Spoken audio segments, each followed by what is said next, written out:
Guys, thank you so much. This morning, I feel like, showing a lot of gratitude, first of all, to God Almighty for yet another week, and another one to you for waking up always and keeping us company all the way through to 10 a.m. Thank you so much.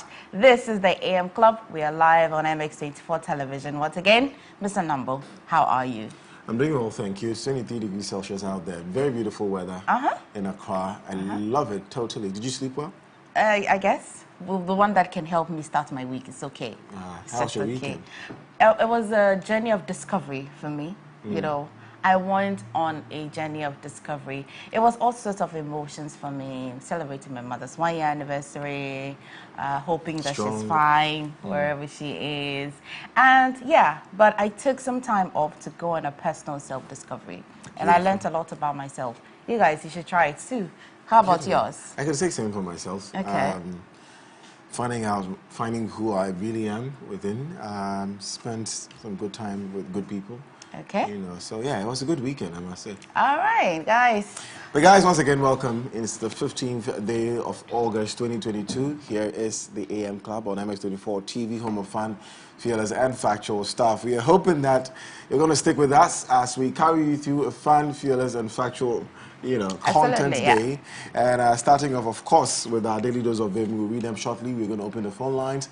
020-473-8481, 020-473-8481, or 055-033-1511. You will see it shortly on your screen. Those are the numbers to call and send your messages to share your daily dose of vim with us. But yeah, the show proper. Let's tell you the menu for today. Did we tell you that you would like to engage with you on all of our social media handles? Absolutely. Yes, please send us a message via Instagram, comment, Twitter, share, like. I mean, be YouTube. our friend. We'd love to be your friend as well. At MX24GH. Yes, at MX24GH. But here's how today's going to be looking like. Definitely DDOV sending. I've seen that you've started sending all of your DDOVs already. Alberta is in. Alberta is in. King from Kumasi already. So you can, send them in. However, we'll take a trip to all the news that have been happening over the weekend. Coffee Daily, entertainment as well. There'll be sports and the Lifestyle Daily today. Absolutely. Yes, a cocktail of all the news that have been happening. Today, we want to give you the opportunity to express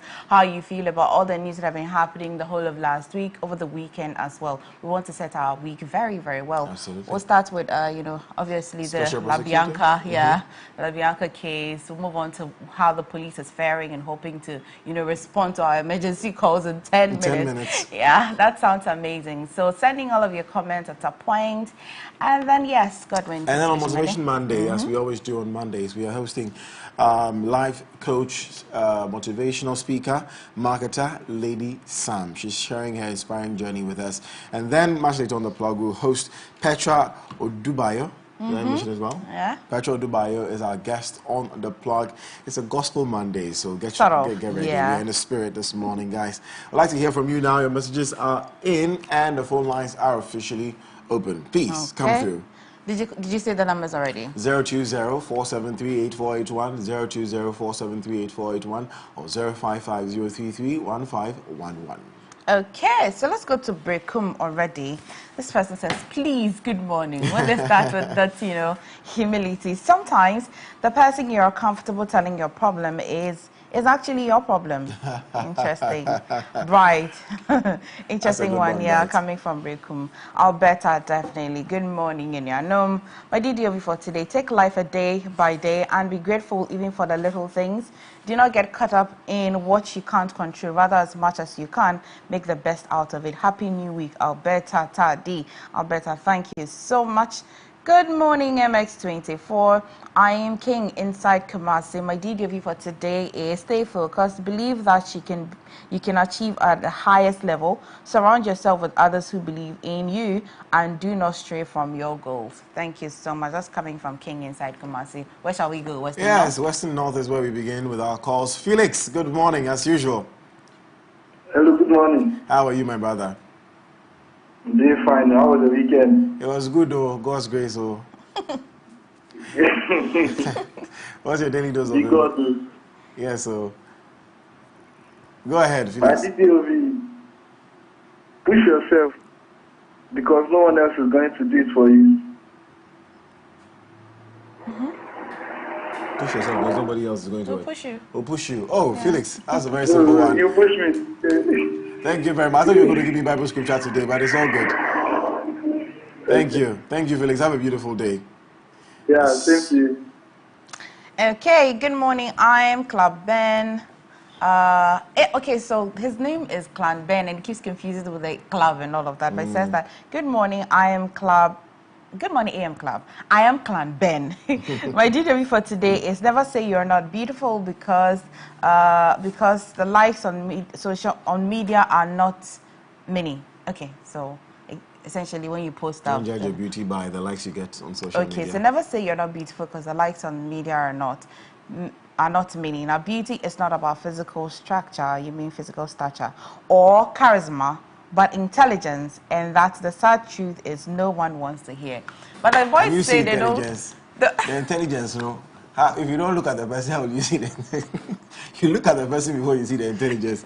So this one that beauty is inside, please, the beauty, we can't see it inside, we see it on the outside. But you have also met somebody who's dazzling or like dead. Yeah, but they're not beautiful dead within. Yeah, immediately they open their mouth. You want to go like, you know what, thank you. Yeah. So keep your facial beauty.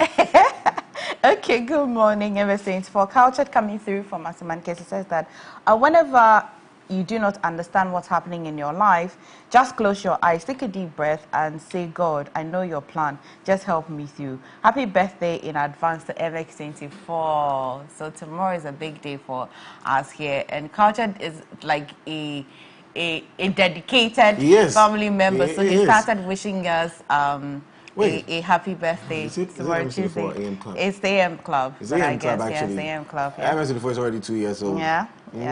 So it's the AM Club. But it shows how dedicated he is. Yes. Yeah. Okay, hello, AM Club. Good morning to everyone. I'm Clinton from Asenfosu. My DDOV is, without courage, you have failed even before you start. It's a new week. It's a new week, we go again. And then with a double mark. Thank you so much. Okay. A special morning to you, dear. I know you're doing the watching. Good morning. How are the girls? Hope they're well. Okay, so you know what? In the spirit of wishing people good, let me wish my colleague. You know, there's some people that you're going to school and you're so depressed. You know that you have to do this. You know you have to wake up and read. You know that you have to do what you have to do, but you're just demoralized. You know, and then they say that, you know what, you can do this, let's get it done. You can do this, let's get it done. I found some materials, and that is Kisi, Sefa Kisi. Today's your birthday, and on behalf of your wife, the kids, my colleagues at school, and every person you've been helping out there, happy birthday to you, Sefa Kisi of LLB, or the Law Faculty inside Igempa. We're moving to level 200, and do not let your courage relent. Yes, set the agenda for LSA President and now today. Happy birthday to you, Kisi. Thank you so much. Okay. Indeed, the numbers to call once again is 020-473-8481, 020-473-8481, or send us a message on our WhatsApp number 055-033-1511. Give us some motivation this morning as we kick off the show properly. Yep. All right, so good morning, MS24. Do not create your own broken heart by unnecessary expectations. Aloytic Bergro District Hospital. Greetings to my wonderful wife, Owusu Juliana. I like that. That is a very good one. Owusu Juliana. Do not create your own broken heart by unnecessary expectations. Aloytic, that's a very deep one. I like to the wife who is not wonderful. Thank you so much. Okay, let's see this one. Okay, this is quite political. We'll do the politics later. Join us on Lifestyle Daily this morning, okay? Okay, yeah, that's it for the messages coming through. Thank you very much. I know that it's quite a wet morning. It's not raining hard and all of that, but Ghana here sometimes can even pour a cup of tea and then it's flooded somewhere. So guys, please be safe out there. You're going to work, you know. I saw that your hazard was on. It means that you came to work with your hazard. Yes, it means you're very cautious. So stay safe on the road. If there's anywhere that's flooding, please join in your sending your messages, and then we can read out for Nadmo to come through for you. Okay? Cindy says before we go over to Coffee Daily, okay, she wants to talk to us. Good morning, Cindy. Good morning. Oh, look at that energy and that spirit. Cindy, how are you doing? I'm good. Yourself? We are good. The energy, I'm feeling it. We are very good. Talk to us. Where are you calling us from? Oh, Oh, I'm Cindy Lom from Techiman. Techiman. I need to see Techiman. I've never been. Oh. You know. Anyway, Cindy, daily dose of him. Oh, there are a lot of fake people out there. So the best you can do is to be real. You is the big deal. Real is beautiful. Just be you. Have a nice Thank week. you very much, Cindy. I love it. Yeah. Be real, be you, because there are a lot of fake people out there. So true. So true. Okay, let's go to Bimbila. All the way to Bimbila. Good morning. Hello, caller from Bimbila. Yeah, hello. Hi, give me some energy, please. How are you doing? I'm doing well. Wonderful. Where is Bimbila again? Bimbila is doing well. We are pretty. Where's Bimbila? Is it Northern region or Upper West? Yeah, Northern region. Northern region. Very well. What's your daily dose of him?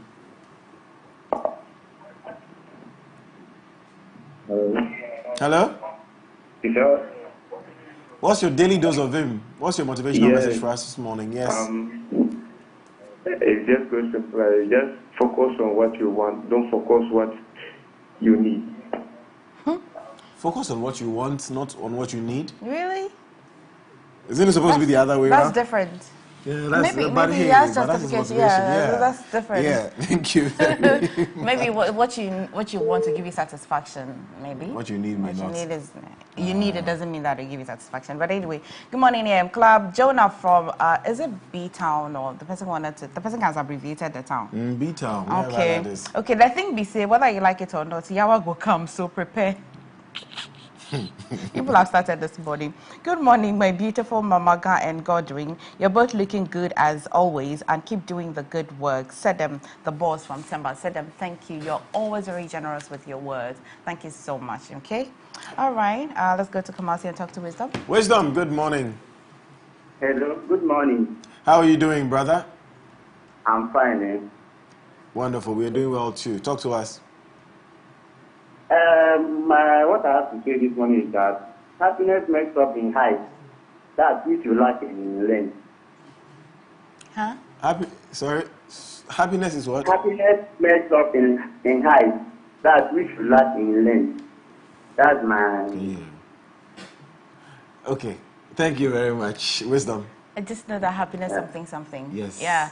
Thank Wisdom, you. have a beautiful day. Thank you, Wisdom. Okay, you've got your daily dose of him fast today. No. What is wrong with you? If you don't want to encourage yourself, be there. Don't be mean. Are you serious? What with our lives? Don't be mean. Yeah, there's no one. course. Oh, we don't have any for them. Please Not be this nice. morning. What are you saying? Where's the motivational message we have for them? I'll find one for you guys. Wait, don't do that, please. Where are you going to find it? Wait, I'll find one for you. Success is not final, okay? Failure is not fatal. It is the courage to continue that counts, okay? Success is not final. Failure is not fatal. It is the courage to continue that counts. Winston S. Churchill, okay? Maybe let's be kind to Joseph and talk to Joseph. Okay. Good morning, Joseph. Good morning. You brought the energy. How are you doing? Where are you calling us from? I'm doing good. Hi, Emefa. How are you doing? Hi, good. Thanks for asking. Where are you calling from, Joseph? I'm calling from Sugakofe. Hi. My hometown. Okay, Joseph. Talk to us. I'm sorry I couldn't send my message today. That's what I fine. thought. It's fine. It's good to hear from Fine, you. yeah. But if you want to send it earlier than 7 a.m., okay? My Alright. video view for today is some people are investments, some people are bills. Just to know the difference. Some people are what? Some people are investments. Investment. Some people are investments. Mm-hmm. Some people are bills. Know the difference. Investment and what? What's the other one? Bills. Bills. Yeah, okay. That's something. Know the difference. Very interesting. Meaning, Know the difference. Meaning, some people just use you to achieve their goals, and then some people help you to achieve their goals. That's interesting. Thank you very much, bro. That's a nice one. Thank you. Have a beautiful day. Bye. Okay. Investment and bills. And bills. Is am I an investment or am I a bill? Would ask our bosses. Do not give them gold if they really deserve silver. Good morning. This is from Bright Kekeli. Thank you so much. Do not give them gold if what they deserve is really silver. That's good. Thank you so much. Know the difference. I hope you live by these things you're sending us. Thank you very much, guys. This has been your daily dose of them. We are jumping straight into the Twitter trends. Do you have anything to say? Not yet. Let's go to Twitter. Let's check out what's happening on Twitter.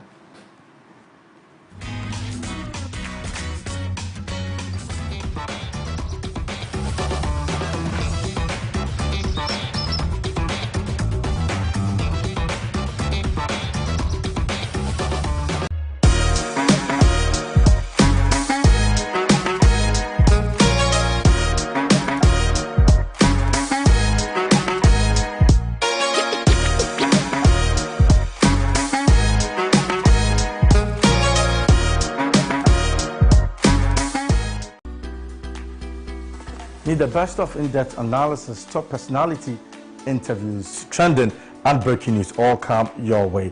I'll be serving you with football conversations, life-hearted, lifestyle-related conversations, all on Off the Cuff. Join me, Derrick and this and every Monday to Friday between 4 and 5 p.m. only on MX24 TV.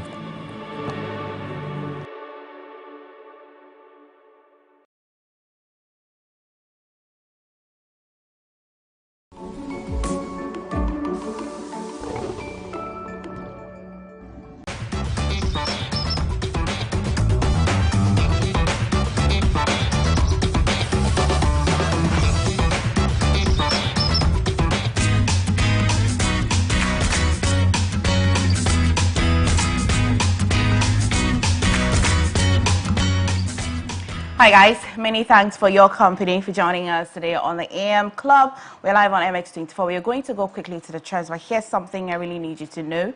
Now, the problem of human trafficking is real, both within our borders and across them. Now, picture a child that you know and love, a niece or nephew, a sibling, maybe even your child taking away from you to work on the Volta Lake for 8 hours. Now, picture yourself, your sister, brother, mother or father deceived to pay money to travel to any of the Gulf countries for work. Now, picture that your sister gets there and all she experiences is that her passport is taken away from her and she has to work for 15 hours a day. She's sexually and physically abused and she has nowhere to run to. Now that is the devastating and brutal reality of human trafficking within and across our borders today. As a country, we have the institutions and one of the robust laws to end this dehumanizing problem. We must urgently invest in building a minimum of 10 shelters for male and female survivors within the next 2 years.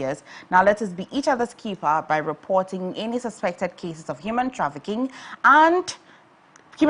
to the nearest police station. We can use our voice, resources, and influence to support the state-established institutions in protecting our children, sisters, and brothers against traffickers. Now, together, we can end human trafficking within and across our borders until we are all free. Guys, time now for Coffee Daily, and Mr. Nambo is on standby. Hello, Mr. Nambo. Good morning again, Ms. morning. Adati. Good morning. Let's tell you what's happening on Twitter this morning. Very interesting stuff, I must say. Starting off with our very own Mohammed Kudus, Black Star player and IS player. Very interesting comments coming in this morning as I go through them. So, Juan says that going to get a lot of heat for this, but he's not going to get a fair chance this season. It will be best for Kudus and IS to part ways at this point. Interesting. Idea TV GH1 says that headmaster of Stoward Academy and member of parliament for Ningo Pram, Honorable Sam George, and his wife 10th wedding anniversary shares those beautiful pictures. And I remember you saying that she made a very lovely. She does look gorgeous. So sometimes you call the person a bride? Sorry? She's still a bride? She's a wife now. Okay. She's a wife. So the renewal of vows, so when you look like this, what do we call you? Beautiful wife. Beautiful wife. Okay. Yeah. Beautiful. Beautiful indeed. Of course, Kuku Mohammed or Kudus Mohammed himself tweeted and says, +3 points, new season, big energy, and same hashtag Kudus dream. Sometimes people, they act like you don't put in that pain. So you for remind them who they are playing with. Tired of being humble. My cookie is starting to crumble. 10 toes, never flinch, never fold. Drama. At Kwesiatha. I don't know why he tagged Kwesiatha in the post, but yeah, Kudus Mohammed being real. Oreku Ampafo on Twitter also says, one day Mohammed Kudus will become a world beater and it won't be at IS. So, well, I think that's a problem with Kudus and IS. Kelly Willie joins. Anka Mejimi _ says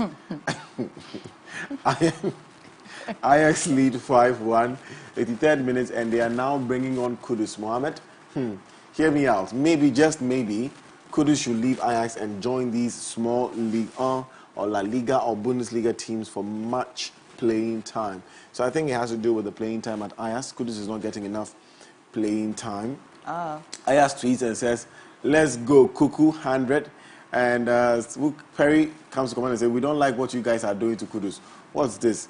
So they do this and still doesn't give him enough playing time, basically.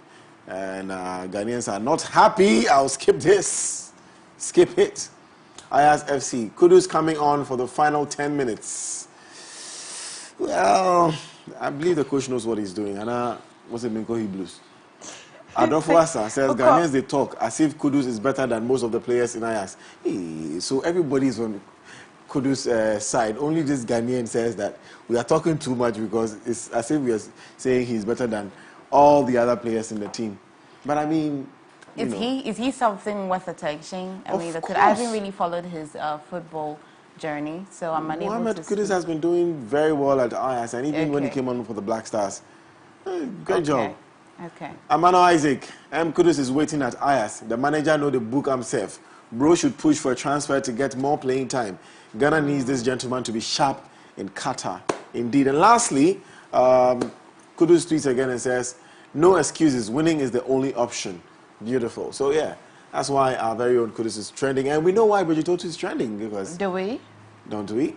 Edward Asari says that I was managing the Twitter page of 3FM when Bridget Otu DM'd the page and said, I like how you're tweeting. She never met me. She shared her number with me. Fast forward, when I was job hunting, she invited me home, served me jollof, asked me interview questions, and the rest is history. I guess it's a thread. Okay. Oh, okay. Black Rasta says, I hope Bridget Otu's husband can wash and cook. Else catering school would help. I wish you success, bro. Why is Black Rasta? I think some time ago she tweeted that she would prefer a man who knows how to cook, clean. Like, what do you guys request of a woman? She said she wants the same also thing went of a out man. to tweet. Yeah, so they're hoping that she found what she tweeted about. My Black Rasta, so she's saying this on the day she ties her. Yeah, I mean, people are happy that if she really is married, then it means that she got what she wanted. The husband Otherwise, he's recommending catering service. But for the husband. Yeah. It's Black Rasta, you all. Don't take him serious. Okay, so Samjata George also wishes Bridget Otu. He says, congratulations, Bridget Otu. May your union be joyful and fruitful. Cheers to many great years ahead.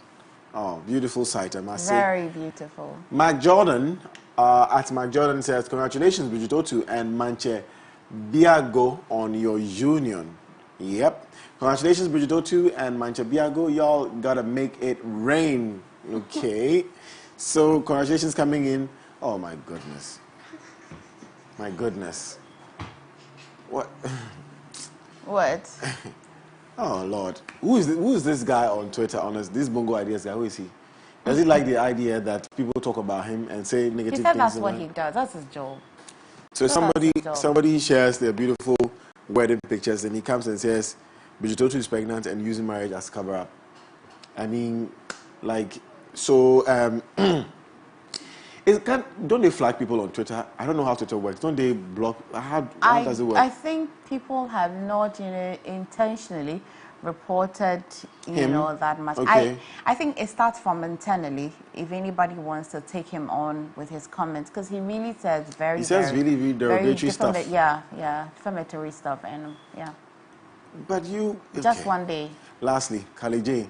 Congratulations, Bridget Otu. God bless your union. And that's a very beautiful picture. Very, very beautiful picture. Yeah, it's lovely to see.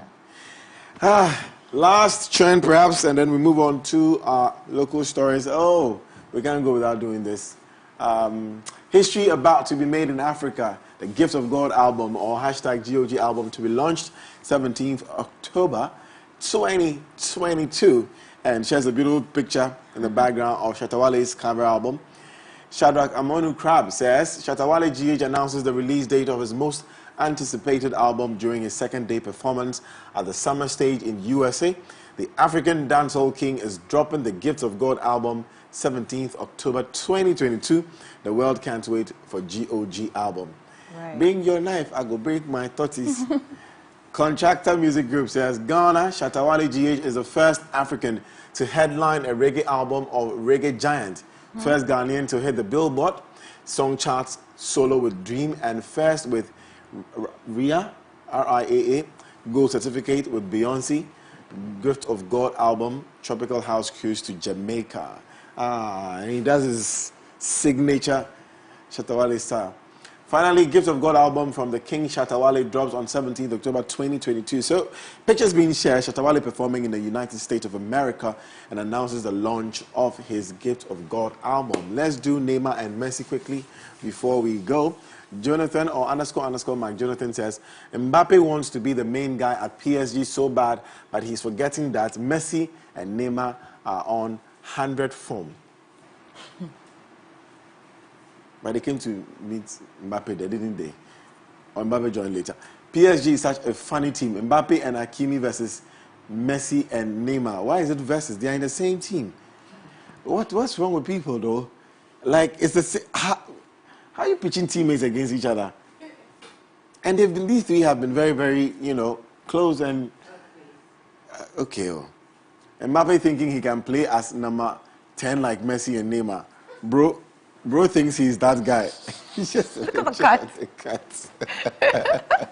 You people, you're not correct. So, the only way to save Messi and Neymar's last season together is if Mbappe gets an ACL or CBA. What's that? I don't know what Khalid is talking about. Is it Khalid? No, not Khalid. Mbappe definitely thinking about selling Messi and Neymar the way they are distracting themselves from him. Why? Okay. I'm surprised that the Man U game is not trending because I thought people were still crying. Okay, last one. Mbappe and Hakimi are so selfish towards Messi, but Messi will still not stop feeding through balls to them. We can't beat this guy, man. Messi and Neymar can still carry PSG without these two. Oh my goodness. Anyways, so you PSG fans doing your thing.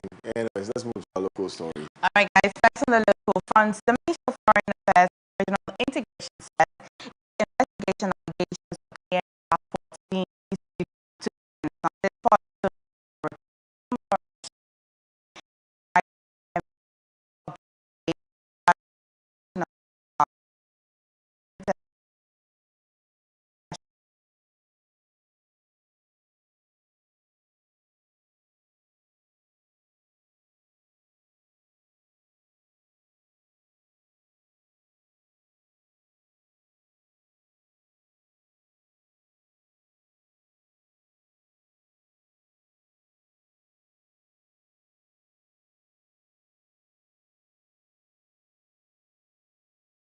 Still staying in Godwin, the National Identification Authority will from today provide its electronic card replacement and update of personal information services at the LWAC Sports Stadium. Applicants requesting card replacement service or update of personal information service should take that information. Replacement of lost, stolen, damaged, or defective cards will attract a fee of 30 Ghana cedis. The NIA will not accept cash payments for the update service at the LWAC Stadium.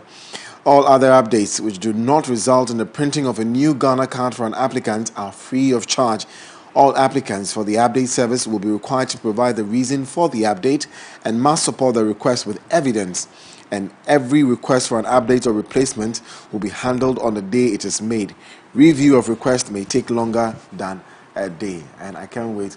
I don't want to say chaos, but I can't wait to see what will be going on at the LWAC Stadium today. I know how Ghanaians behave sometimes. Anyways, international news. Okay, guys, on the international front, sad news. After a fire broke out at a church in Egypt, dozens of people died. Many of them were crushed in a hasty attempt to flee. Now, officials say number of dead at least is 41, with dozens injured. Children are believed to be among the dead. Now, an electric fire broke out as 5,000 worshippers gathered for mass at the Coptic Abu Safin Church. Security sources told the Reuters. Now, the fire blocked an entrance, causing a stampede, they said. Fire services say the blaze has been brought under control. That's that one. I saw the pictures and I saw the videos on Al Jazeera, and quite a sad one. Crazy. Yeah. Yeah. Look at that raising fire. There was a fire outbreak as well in East Legon over the weekend. Yeah, a Dringano area. Very huge fire. Many people actually lost their homes and their properties. It should be trending pretty soon. Yeah. Okay, let's finish it off with some tech news. And Apple users may not be excited about this because Apple could eventually bring ads to more of the apps that come pre-installed on your iPhone and other Apple devices. Not excited, but yeah. Well, so maps, podcasts, and books are currently ad-free. However, reports from Bloomberg suggest that Apple has internally tested search ads in maps, which could display recommendations when you search for restaurants, stores, or other nearby businesses. Apple already implements a similar advertising model on the App Store, as developers can pay to have their app promoted on a search page for a particular query. Now, ads on maps could work in the same way, with businesses paying to appear at the top of search results when users enter certain search terms. Now, Apple, the most valuable company in the world, I don't know if they're still the most valuable company in the world. Yeah. As of which year? That's last year. Okay. Was it 3 trillion? I think at the time. I'm still looking for ways to make money. It's amazing for me. Like, look, they never stop making money. Yeah, sustainability is key. I understand the ads because you have to make more money. Yes. But then that's not what we know Apple for. So then it's going to change the experience. But you were not born like this. Okay, so I can get used to it then. Yeah, you're not born like this. This is not how we knew you 10 years ago. Or say 15 years ago. Even when you were a whole president in Legon, you evolved, you've grown, you understand? So if Apple wants to shoot themselves in the foot, they're welcome. We'll go to Android. Guys, remember that in support no matter what, you're not going to Android. What are you remember that in support, I mean, what would be the difference? If you start to behave like the others, then what's the point? We'll take it like that. Yeah, you will still keep it like please. that. Android, the other. You pay for all of those apps, you see something. Okay, guys, remember that in support of the End Human Trafficking campaign, we urge that you report any suspected cases by calling the toll-free number 0800 800 800 or 0800 900 900. Up next is sports. Mr. Derrick is here.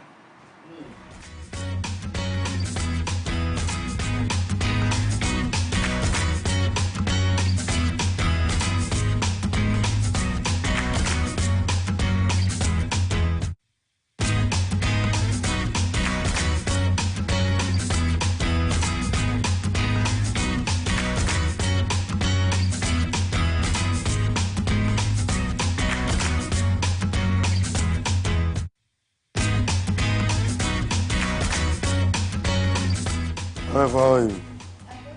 Eric? Are you on?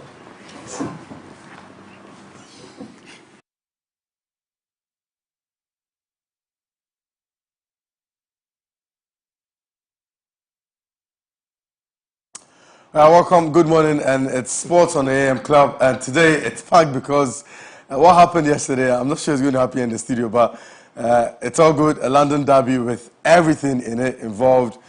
Fighting, goals. I mean, it was amazing yesterday, and every Chelsea fan, every Tottenham fan, and every football fan really enjoyed every bit on what happened yesterday at Stamford Bridge, isn't it? But good morning to you guys. Yes, good morning, indeed. Derrick. Good morning, Please give me updates. I was a bit under the weather yesterday. I think, okay. What I saw was at the end of the game, Tuchel and Conte shaking hands. Did you see what happened? It's so dramatic, my goodness.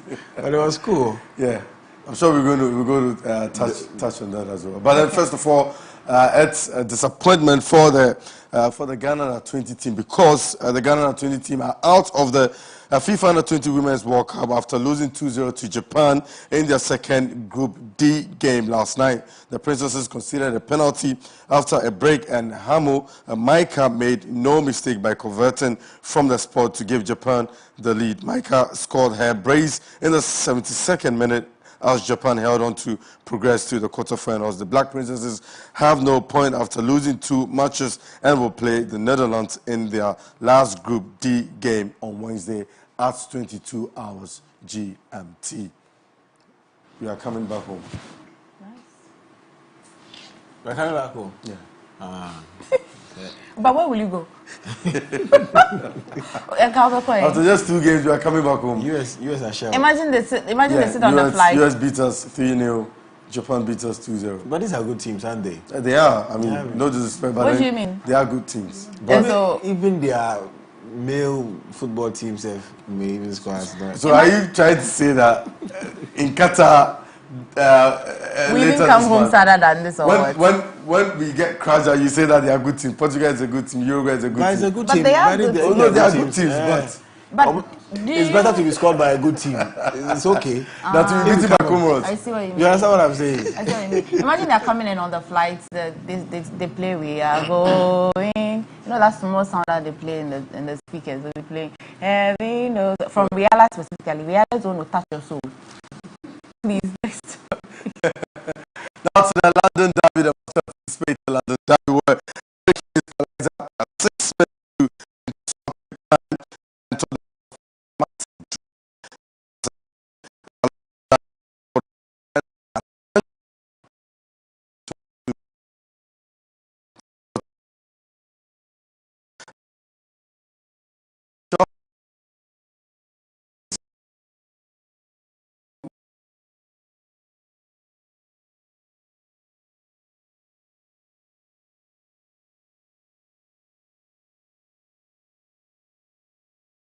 off the Boundary Road, East Legon.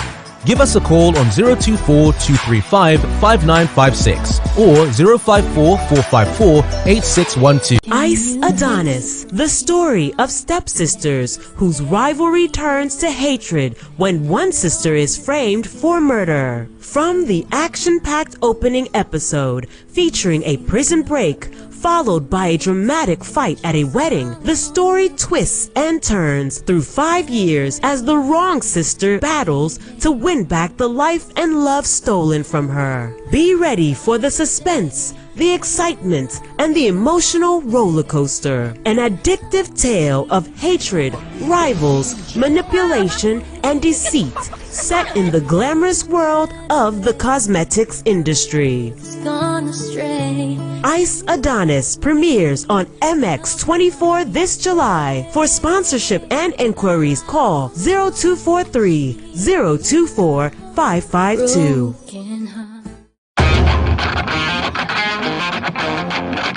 Hurricane scoring that all-important equalizer, and it's only Thierry Henry who scored most goals in London derbies than Hurricane. Is just 2 goals shy to beat Thierry Henry. Okay. Very interesting game indeed. What is Ziggy going on and on about? I think he's trying to say that, Mark Cucurella was being handled by his hair from, I think it's Christian Romero, during the build-up before the corner kick was retaken, or the corner kick was to be taken. So he thought that it was a penalty. It went to VAR, but the video assistant referee, Mike Dean, says that there was nothing wrong in that, so they should take the I also don't see anything wrong with it. It's just draws and they are... For me, I feel you shouldn't pull anybody's hair.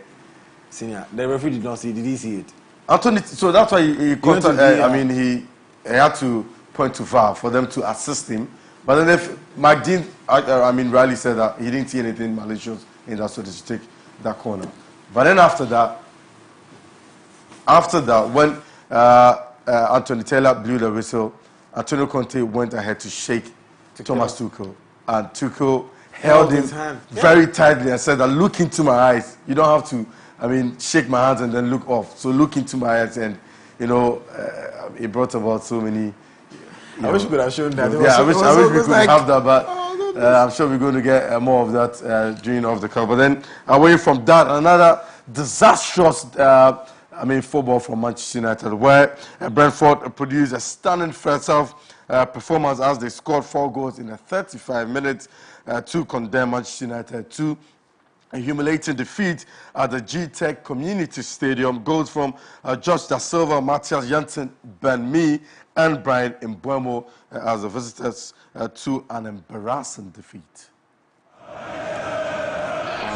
Dreaming of a property for your home or workspace is one thing, but finding the property at the best locations with the most favorable condition and closing that deal is another.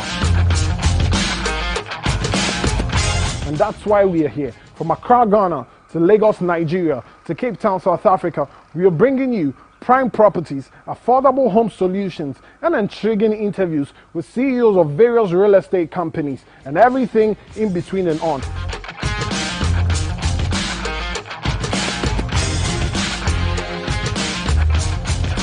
My name is Kwesi Otten Desmond, and this is Property Take. Property Take, your gateway to Africa's real estate market. Showing this on every Wednesday, 7:30 p.m. on MX24.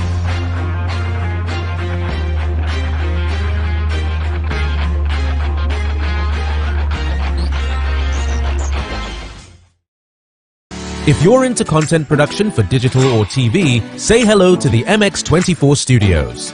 We're the prime location for your music video shoots, live productions, TV shows. Have started or have ended the day at the bottom of the Premier League, and that's the first time since November 29th, 1929, where Manchester City will be on top and Manchester United will be at the bottom. It's never happened since 1929 in November.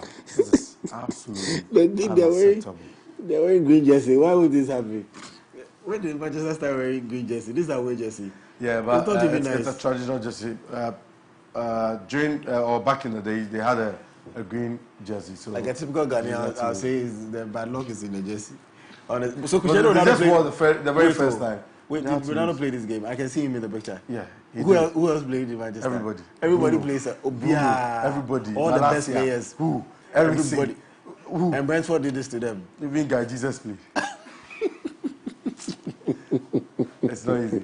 But away from that, another disappointing result came in Spain, where Barcelona played a 0-0 draw against Rayo Vallecano. So after all their signings, after all their registration, they played at the new camp against Rayo Vallecano, who they never beat or they didn't beat last season, home or away. They played a 0-0 draw at the new camp after 30+ shots without a goal. More. From state-of-the-art equipment to a very skilled production team, we've got you covered. Step into our modern and spacious studio with a changeable lighting system and foolproof sound. Our touchscreen studio projection monitors come with other features, including Wi-Fi connection, screen mirroring, and a remote workspace mode. Take advantage of our high-quality cameras to shoot in 4K and a variety of the best lighting equipment guaranteed to put life into your sets. Locate us on the first floor of the Silicon House building off the Boundary Road, East Legon. Give us a call on 024-235-5956 or 054-454-8612. You can also email us at info@mx24gh.com.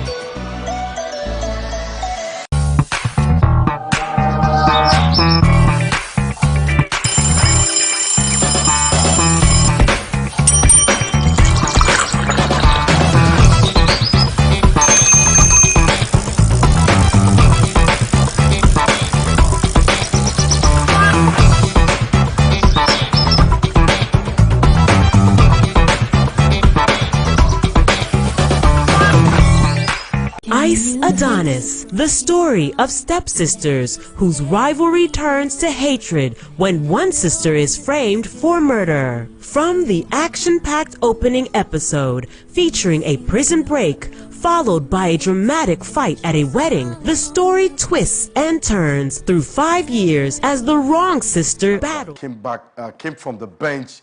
His very first kick was a free kick, and he secured all 3 points for Real Madrid. So Real Madrid on top, Barcelona in 8th position, Real Madrid 2nd position with 3 points.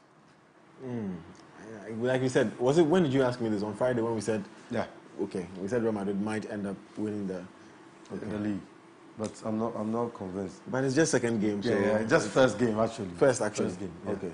I'm not convinced. It's I'm like sure Liverpool is in somewhere. the same way that Emefa is not convinced that any team will win the title apart from Chelsea. So in the same, I'm also not convinced Real Madrid will win the title apart from Barcelona. Yes. You don't like it when I'm quiet, eh? We are all not convinced. Or you are convinced today Crystal Palace will shock you at Anfield. Don't. Are you asking me? Oh, or are you asking no, I'm Godwin? asking. Did you even invite me in this conversation? Like, you people took Chelsea's matter after we drew here on this table, discussed it as if I didn't exist. Take your matter and get out of the ceiling, out of the studio. Don't ask me anything. But have your take on the Chelsea game. Let's go. What's take on what Chelsea I'd like to know game? what she thinks of the Chelsea game. Yeah. I also No, want now.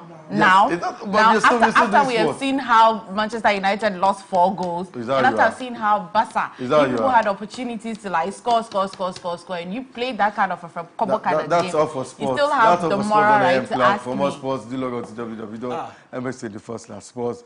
We'll catch you up on off the cuff. Yeah, man, but we are the only one who can dismiss you. You can't just go like that. Why are you giving him permission to go? I told him to get out of the ceiling, out of the place, and get out of the studio. Afrogirl is coming up next with entertainment and showbiz. Stay with us.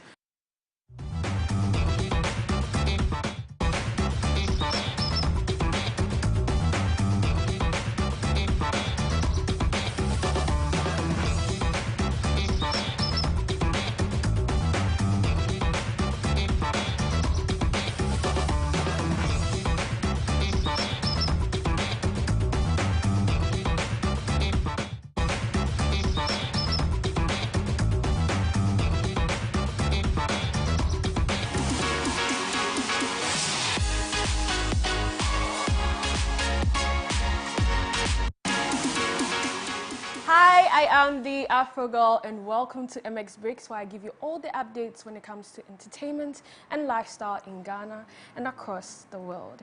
And I know my natural hair is back in all of its glory. Hi. The real Afrogirl. Hey. No, I'm going to say it again. And I know my natural hair is back in all of its glory. All of that. Oh my God. I know. Yeah, nice. Beautiful. Wow. All of that is all yours. Yes. We love it. Oh, we love God. The rain wanted to, disgrace me this morning. It is the Holy Child uniform you're wearing for me. Is that not it? I mean, Princess Joanne hooked me up again. Yes, full outfit from here. My stylist said, nah, every day you'll be wearing jeans, you'll be wearing trousers. Today, let me change it for you. Yes, please. Switch it up a bit. Let's see this side of you. Anyways, what's happening? All right, so we are starting with our very first story. Ghanaian actress Mercy Esiedu and her husband, Nana Jaman Bedu, who is the paramount chief of Kunsu, have been awarded a doctorate degree of divinity celebration. The ceremony took place over the weekend at Kunsu. The husband and wife were honored by Believers Network International in conjunction with Petrus Fidei Seminary. The honorary doctorate degree bestowed on them is for selfless and admirable work the couple has done for their community in Kunsu. Congratulations to them. Do you have anything to say? Let's be guided. I know. Let's be very guided. Doctorate. Let's be guided.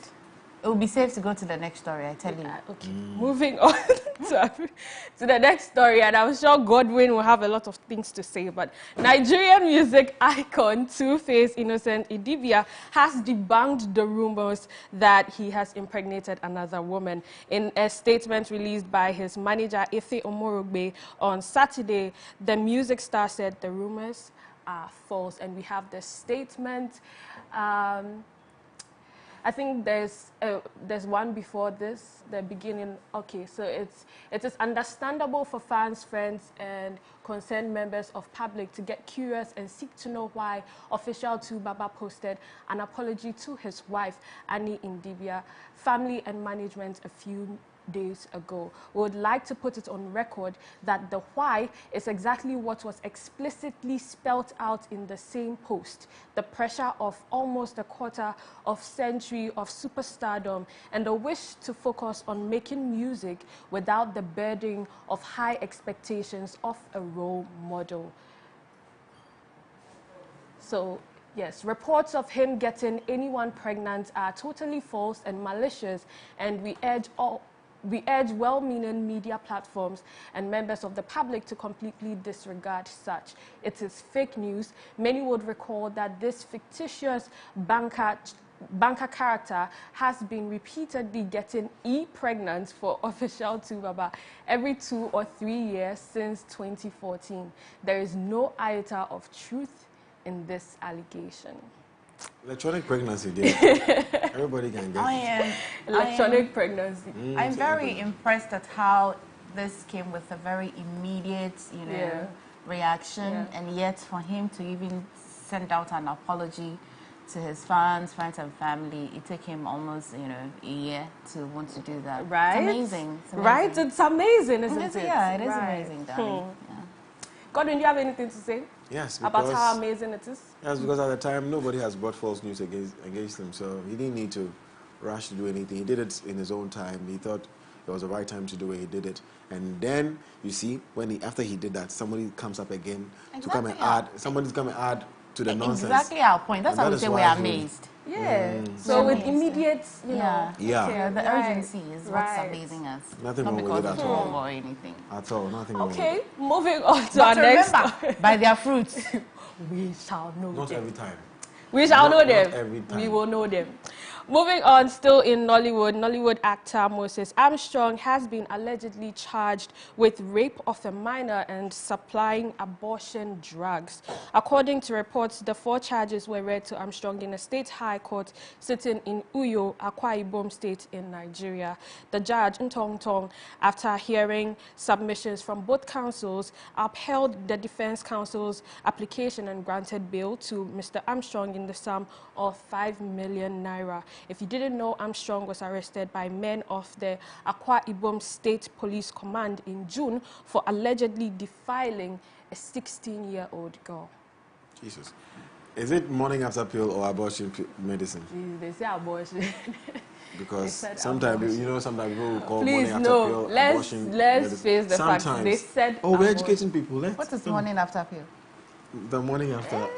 You would know. What is morning after pill? Tell us about it. Well, very funny. Because my lady here is talking about abortion pills. Yes. So what is morning after pill? Listen, I'm just getting clarity. We want clarity for you to be able to give it. Yeah. So please tell us. How are we here? You haven't been able to give us clarity. You want to give millions of our viewers clarity. Give Afrogirl a like clarity. You guys, I'm getting the clarity from you guys. She's telling us the news. So is it morning after pill? Do words mean anything to you at all? Do words mean anything? As in because she said morning. They said abortion pills. Now you have introduced a new terminology. Yes. And we say it is on the table. Are you not learning to be a lawyer? Sometimes you have to get the facts. So let's separate the issues from the facts. Okay. You have just spelled out a fact. It is no issue. I didn't say it was a fact. It's a question. Is it morning after pill? I didn't But for us to be able to answer, we need to know what morning after pill is. That's what we are asking. You are going round and morning round. after pill is. My dear. Is it not Mr. Nambo? I take it back. Moving on to our very last story for today. Wizkid's multi-platinum single Essence, which features Tems, has reached a historic milestone on Billboard's R&B hip-hop airplay chart. It has become the first song to stay in the top 10 for a full year. The song entered the tier on the chart on August 21st, 2021 and has never left. Essence was initially released in October 2020. However, it impacted the US Billboard charts in the summer of 2021. Congratulations to Big Wiz and Tems. Africa to the entire Riase. To the Riase. So now, it says, as Essence continues its historic journey, here's a look at the songs with the most weeks in the top 10 of the R&B hip-hop airplay chart. And with 52 weeks, we have Essence, Wizkid featuring Tems. Then 49 weeks. Yes. All these years? Miguel, from 2012. Wow. Yes. That song was good. 48 weeks, we have No Guidance, Chris Brown featuring Drake, 2019 to 2020. 48 weeks, again, Go Crazy with Chris Brown. 41 weeks, On Chill. 39 weeks, Damage, Hair. 35 weeks, Needed Me, Rihanna, 2016. Rihanna is not making music, but she's still in the charts. Yeah. Boot Up, LMA. Balling, Mustard and Roddy Ricch. And with 31 weeks, we have Leave the Door Open, Silk Sonic. I'm Four of the songs in there, at least 4. Hey, Essence, Adorn, Boot Up, Leave the Door Open. I know like 3. I wish I knew one. You know, Needed Me, Rihanna. She doesn't know Essence. Which one? No, No, sometimes I don't know the title, but when I hear the song, I know that. Oh, okay, I know that one. Yes. And Adorn. And you know, Leave the Door Open. I'ma leave the door open. Things to come to your house. You leave the door open. Anyway, so that's about it with me, the Afro Girl, on MX Breaks. Don't forget to follow me on all social media platforms at @the_Afrogirl. And of course, 3 p.m. there's MX Live with Jason Ali. Emefa? Yep. Thank you very much, Afrogirl, for that entertainment and showbiz update. Did you talk about MX Live? Yes. Okay. All right. Okay. Now time to dissect. Absolutely, guys. Do stay with us today on Lifestyle Daily. We are going all a bit news. What has been the news over the weekend? What have you been picking up? What have you been making of? And what should be the way forward? Let's have a conversation. It'll be you and all of us here on the AM Club this day.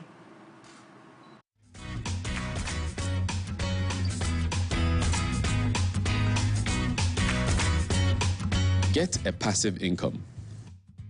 Passive income describes income you generate that does not require your continuous presence or labor, unlike your job or business. Passive income is crucial to those who are learning how to build wealth from nothing. There are 2 types of income, which are passive investment income and non-passive investment income. For passive investment income, your money does all the work, and for non-passive income, you do some of the work on the side. In today's global and digital economy, there are many opportunities to earn money on the side. However, while exploring these opportunities, be wary of get-rich-quick proposals such as Ponzi schemes and betting sites. Some passive income ideas include selling digital products, affiliate marketing, and drop shopping.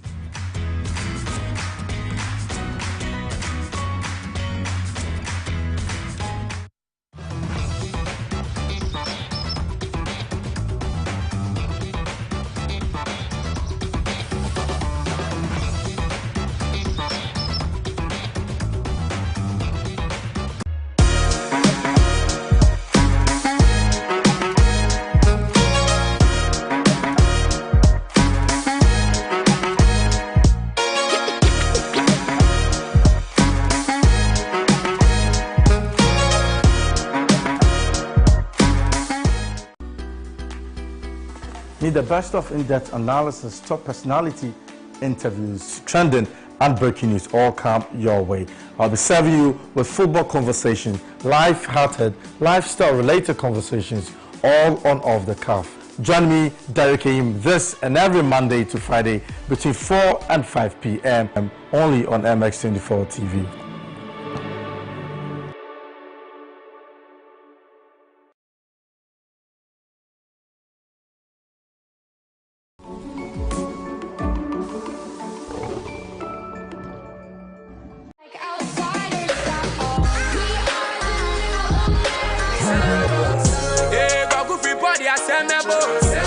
Okay, sweet, but your love is sweeter. My hair, you pay for my hair. I know fit to reset. The gossip, maybe I was born faithful until the first female suddenly broke a vow. I feel like you can be my baby. What if I broke, now my business. I'ma show you go buy to. I have permanent fan. Yeah, free cocoa, being called, yeah, bad things go from a side. No hands. Still I can't believe it. You know what I mean? I was young, what you expect from me? It is what it is.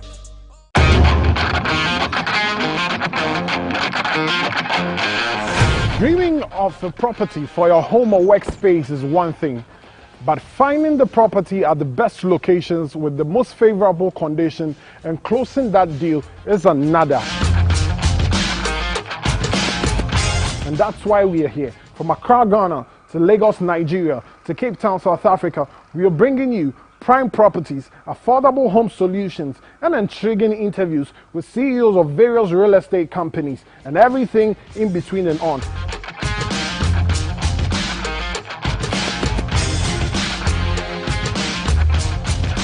My name is Kwesi Otten Desmond, and this is Property Tape. Property Take, your gateway to Africa's real estate market. Showing this and every Wednesday, 7:30 p.m. on MX24.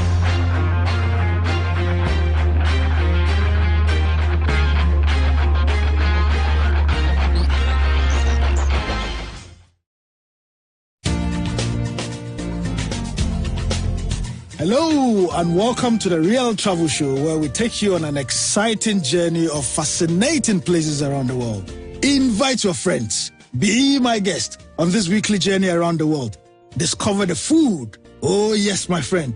The music, arts, culture, and the magical sights and sounds. The Real Travel Show with me, yours truly, Ras Mubarak. You, my friend, are very welcome.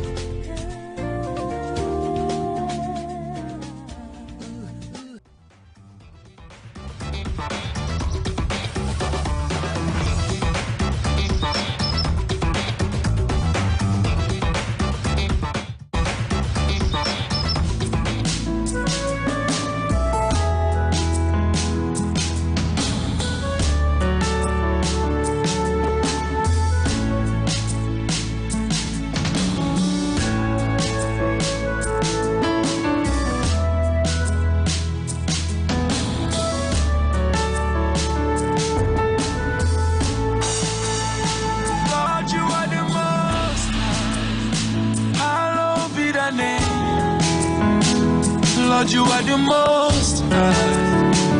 Hallowed be thy name.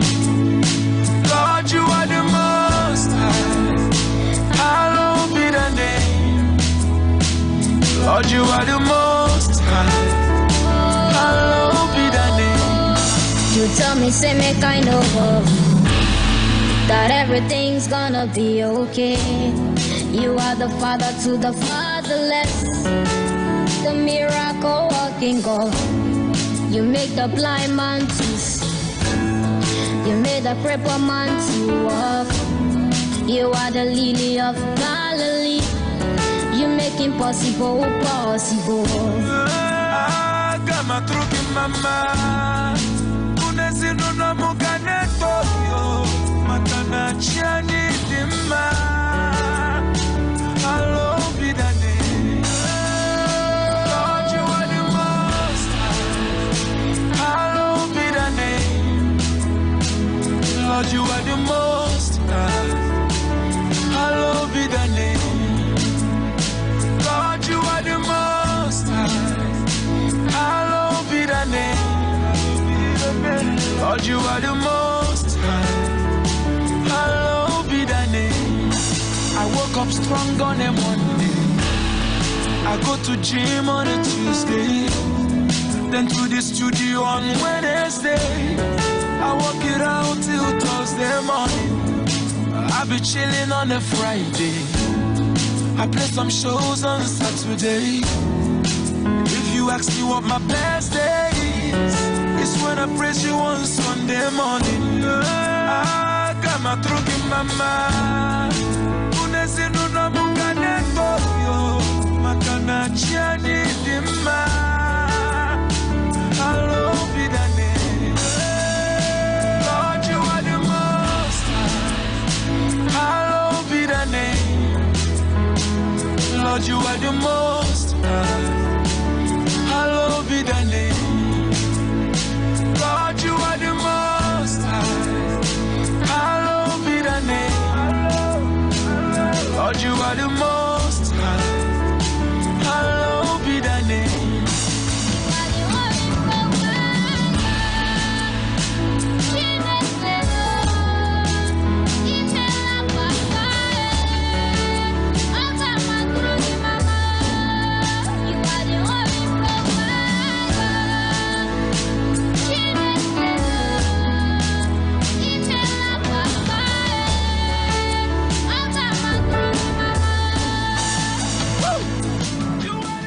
Yes, indeed, God is the Most High. Welcome back to the AM Club on MX24 TV, home of fan, fearless, factual stuff. Name is Godwin Number, at Godwin Number on all social media platforms. Here with Miss Emefa Akosia Adeti. as always. We're about to jump into our lifestyle daily conversation, but before that, I'd like to ask you that important question. What is your level in the French language? Now, your ability to communicate in the French language gives you an upper hand in your travel experience, your education. Come to Alliance Française Accra. At Alliance Française, we help you develop an all-round language skill set that is reading, writing, and speaking in a multicultural and multinational environment. We have experienced and professional teachers. We have flexible time schedules.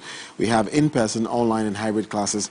And we also have French for teenagers and children above the age of 3. To register, call the following number, 050-128-7814, 050-128-7814, or you can WhatsApp them on 050-128-7818. You could also visit www.afacra.org. Alliance Française says, French up your lives.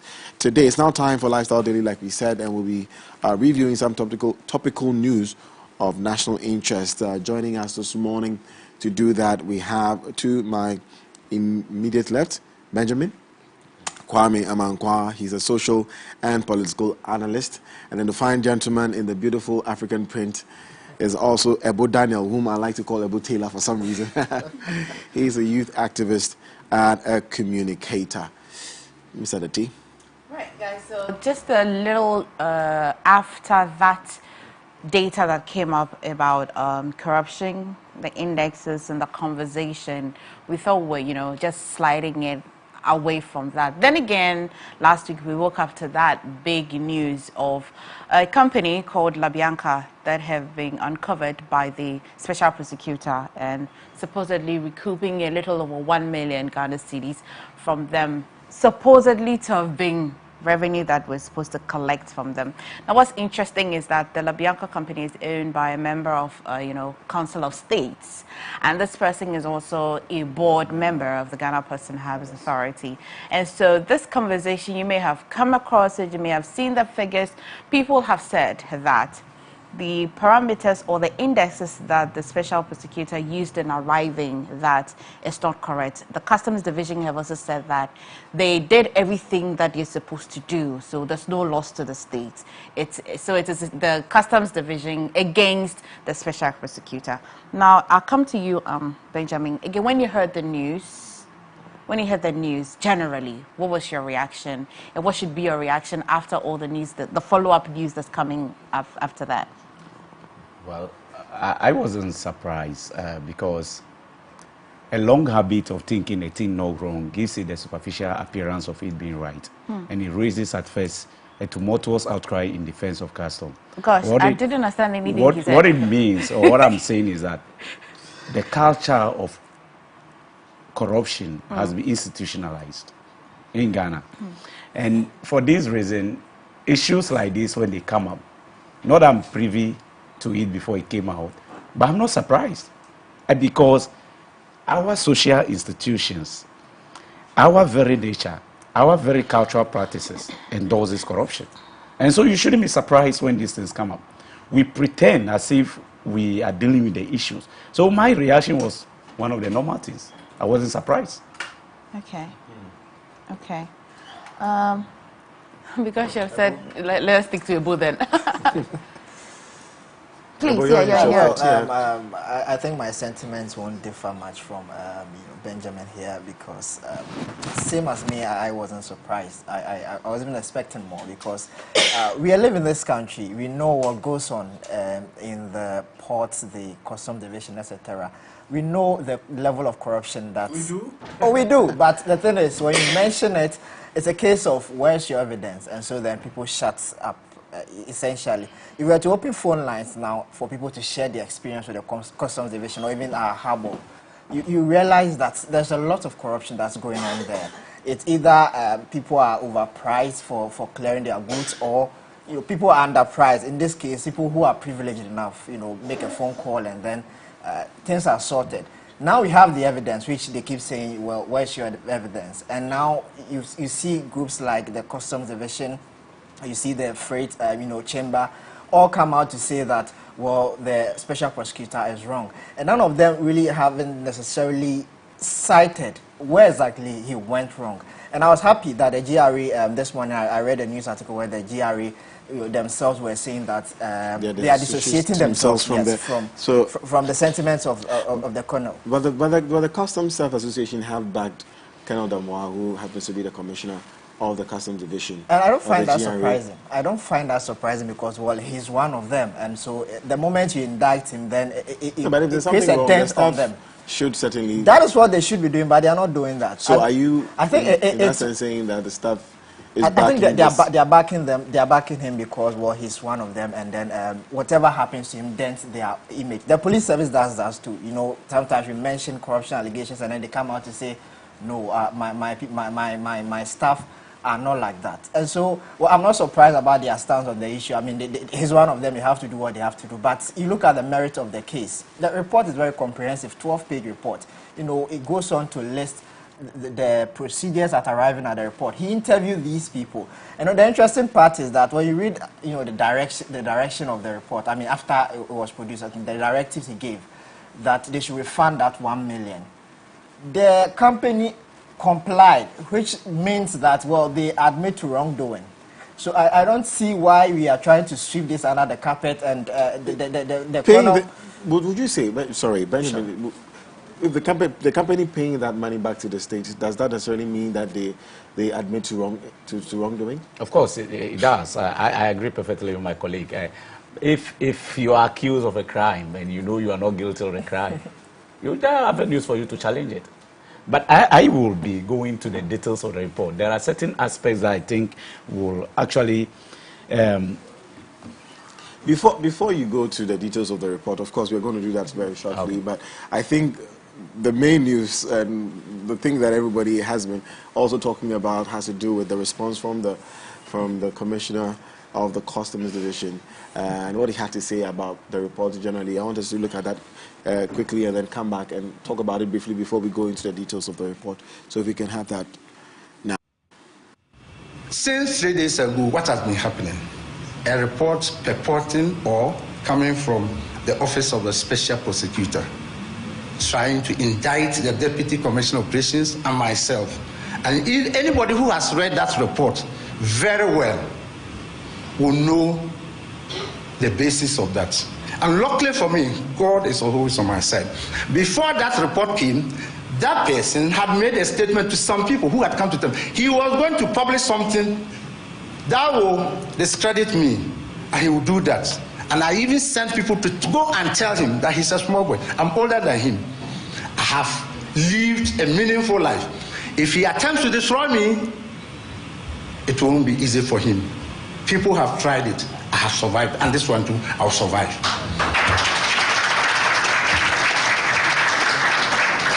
All that happened. One of the reasons was because of Mr. Akurugu. He wanted Mr. Akurugu to be seconded to his office, and I said no. Mr. Akurugu is a customs officer, primarily employed to do customs work. And he is to partner Mr. Akutofachin in that office, African Continental Free Trade Area. He deals with tariffs and valuation. And therefore, I cannot second him to the office of the Special Prosecutor because he has a primary role to play in customs. And then he comes back through the Commissioner General. And again, I said, I insist, and we'll go by that he has a primary role. It is when I don't have a role for him, or I can dispense of his services, I have others to do what he's going to do, that I will give him to you. So I insist. And he calls me to his office when in relation to La Bianca, and at the end of it, he talks to me about this same matter. And I said, yes, it is not the Commissioner General. I wrote it. Go and check it. And I have my reasons. He will not be released to you. He will be in customs. And then behind me, he goes to resign. He's given the position of Commissioner of Police rank, and he's now with your office. And he goes to make allegations that Mr. Duce and myself will hit him, and they will deal with us. So that is it. That is the basis of that publication. But if you read it very well, there's nothing in it. It's hollow. It's actuated by malice. And those who are behind it, they know themselves.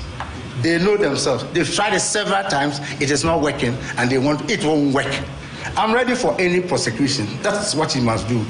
Not to say that they should do further investigations up to 2017. Up to 2015, I have letters written by Deputy Commissioner Demis Agavo granting similar things. And I produced them when he called me. He didn't have the letters, but I had the letters. My predecessor, Mr. Crenson, had those letters. This is common practice in customs.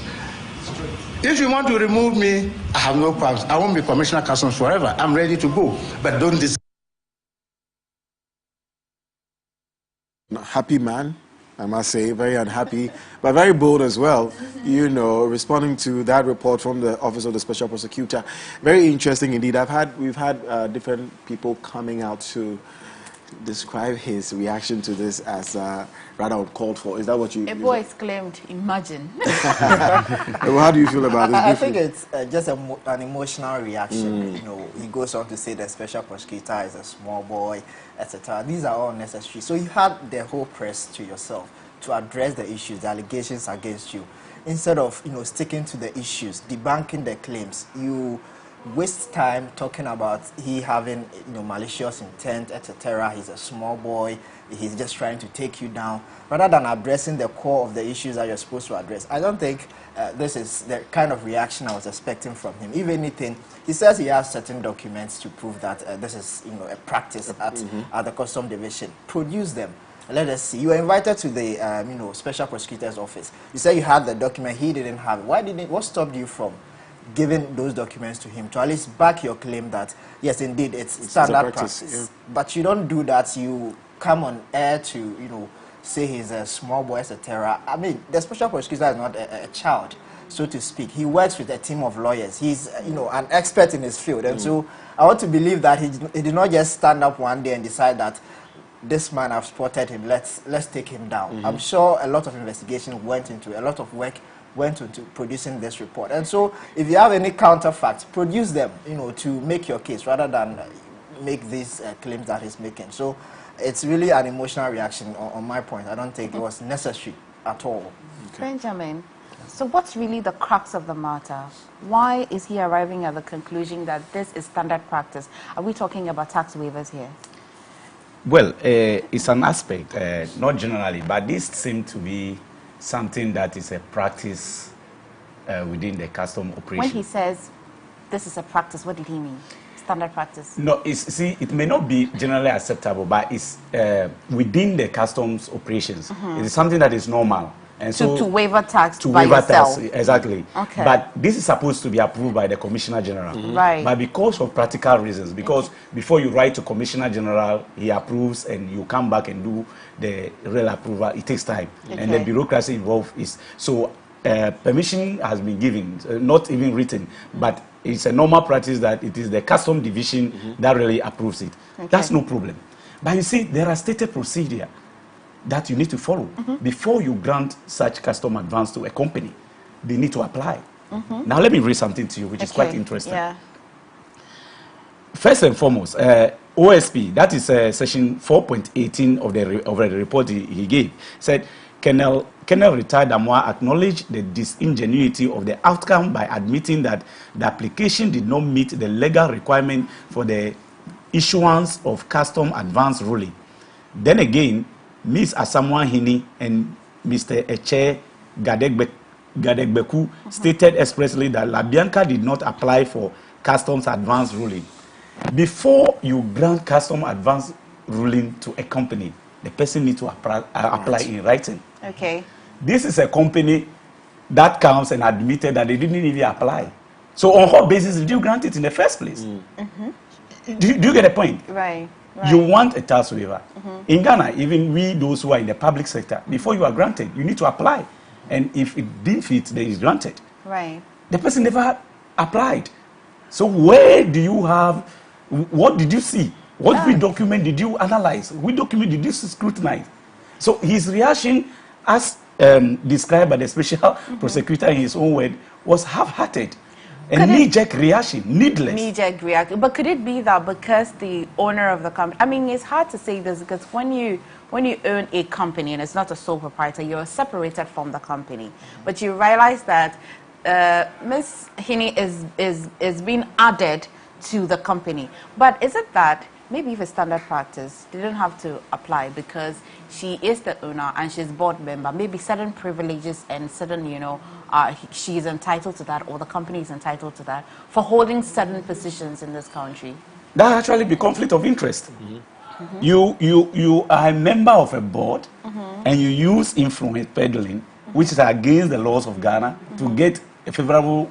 No, I think what she said not influence. was privileges. Maybe if you become the president, you know, you don't have to be in traffic. There's some things that you're immune to. No, I disagree. Okay. You see, certain positions like the position of Council of State member, like Caesar's wife, they must live above reproach. Right. In fact, if you start enjoying those privileges by dint of the fact of your position that you occupy, what do you expect the ordinary people to do? Okay. So I have no position in government, and I have no benefit, and so I should be at the doldrums and be suffering whilst you continue enjoying. In actual fact, we have failed to define public office, and that's the beginning of this problem. Right. We see public office as a means and an avenue for making money, and that is wrong. It is a means and an avenue for serving the people, for Christ's sake. I take serious exception to the behavior and the influence peddling, and I agree 100% with the findings of the special prosecutor. And I think that it should not just end there, it should move ahead, because according to, I will be going into the details subsequently, according to some of the findings, it borders on criminality. And I think that the special prosecutor should follow up and send them to court. Ebo, so, please. No, go ahead. Ebo, so it means that people have called that the owner of La Bianca should step aside so that investigation will start. She hasn't stepped aside. At least there's no, reports to that effect. And so people have said that whose duty will it be to want to put a certain injunction on her performance as a state, a member of state council? She should step aside, not to resign entirely, because maybe at this point she's thinking guilty until you're proving. She's not guilty yet. So these are what the findings of the special prosecutor. They would have to set up a committee, maybe probe, or the special prosecutor will just go straight to court. And then they'll start the hearing and all of that. But what's your take? Should she really step aside as board member of the Ghana Person Harbours Authority, and even the member of State Council? I haven't seen the law that teaches us how a council member of state will be, will step aside. It looks like when you're appointed, I haven't found any law that helps you to understand how you would step aside. But what should she do? She's not guilty yet. If I see elsewhere, in advanced countries, upon mere suspicion sometimes of criminality or misconduct, you need to step aside for investigations to go. People would have to even resign for investigations to take place. So she shouldn't be the only one even stepping aside. And I want her to step aside so that investigation can go. But the customs boss, Mr. Edu, the director of operations of the customs division, as well as the boss himself, the commissioner we are talking about, should all step aside so that investigation can go. They shouldn't be allowed to be making public statements, unnecessary public statements, trying to more or less make joke of what the special prosecutor has done. So if you ask me, yes, she should step aside. A good first step is producing the money that she allegedly came short of. This is a tax evasion issue. It's a very strong issue. It's a criminal issue. It's OSP's word against the customs. The commission, exactly. So it's not really the ladies. So she can't be dishing out that money yet. He's a special prosecutor for a reason. His job is to identify acts of corruption and then prosecute it. And he has identified one, which is following through. He has, spoken to the parties involved. Some of them have admitted to culpability and all of that. So I think then there's no qualms about the issue. Since she has produced the money, she's inadvertently saying that I know what I did was wrong, and so take your money back, which is the point I was making earlier on, that the moment she gave that money, if she had any exceptions to whatever the prosecutor produced, she could have challenged that. There are avenues to challenge. You could have gone to court. You could have said, well, this is not true, and so I'm going to challenge. I'm not producing any money until we come to the finality of the matter. I'm not going to, make myself look guilty by paying the money. But she paid. She complied. That's the thing, and that's where my confusion is, because we haven't heard the owner of La Bianca herself come to say that or admitting to these things, or whether she hasn't also said that he didn't apply for this value ruling, whatever that customs grants. You know, she hasn't. No, she did yeah, say that. She No, has it's actually in the report. No, but that's not what herself. Not herself. That's what I'm saying. That's what the special prosecutor is saying, that she has said that she did not apply. Okay. But the lady herself has not said that. The GRA or the custom division is saying that she did apply. So at this point, is she really mandated to step aside? Because she has not. We don't know what the fact really is. It's the commissioner's word against the special prosecutor's word, like Emefa said. Benjamin, what has your attention over there? You see, my problem with your suggestion is that, you see, they were invited. It wasn't as if the special prosecutor just took the decision in absentia. They were invited. And it is from the invitation that after the special prosecutor has listened to all of them, that he came out with this report. And indeed, as I was saying, according to the special prosecutor, we need not listen to the Council of State member to confirm what the special prosecutor said. You understand? We've gone past that stage. We've gone past that stage. Okay. Because if you think that special prosecutor has put out a report and you disagree with any aspect of the report, you should come out and let us know. Right. Moment you keep quiet over it for days now, we will take it that whatever the special prosecutor has put out is the right thing, and we'll work with it until such time that you come out with a statement to tell us that whatever the special prosecutor has said is not true, and that was not what happened when you went there. But as of now, I've not seen any report from the council of the state member to the contrary. Yeah. So I will go with the report of the special prosecutor. Godwin, you know something? Let's take a step further, away from what the special prosecutor should do or should not do. But let's look at the indirect impact of this, where La Bianca, I'm told, contributes at least 12% to a certain revenue generation from the frozen foods that they actually import. And the owner of it is a member of a state, like Council of State member. Yeah. Thank you, Godwin. 12%, that is very significant. Frozen food.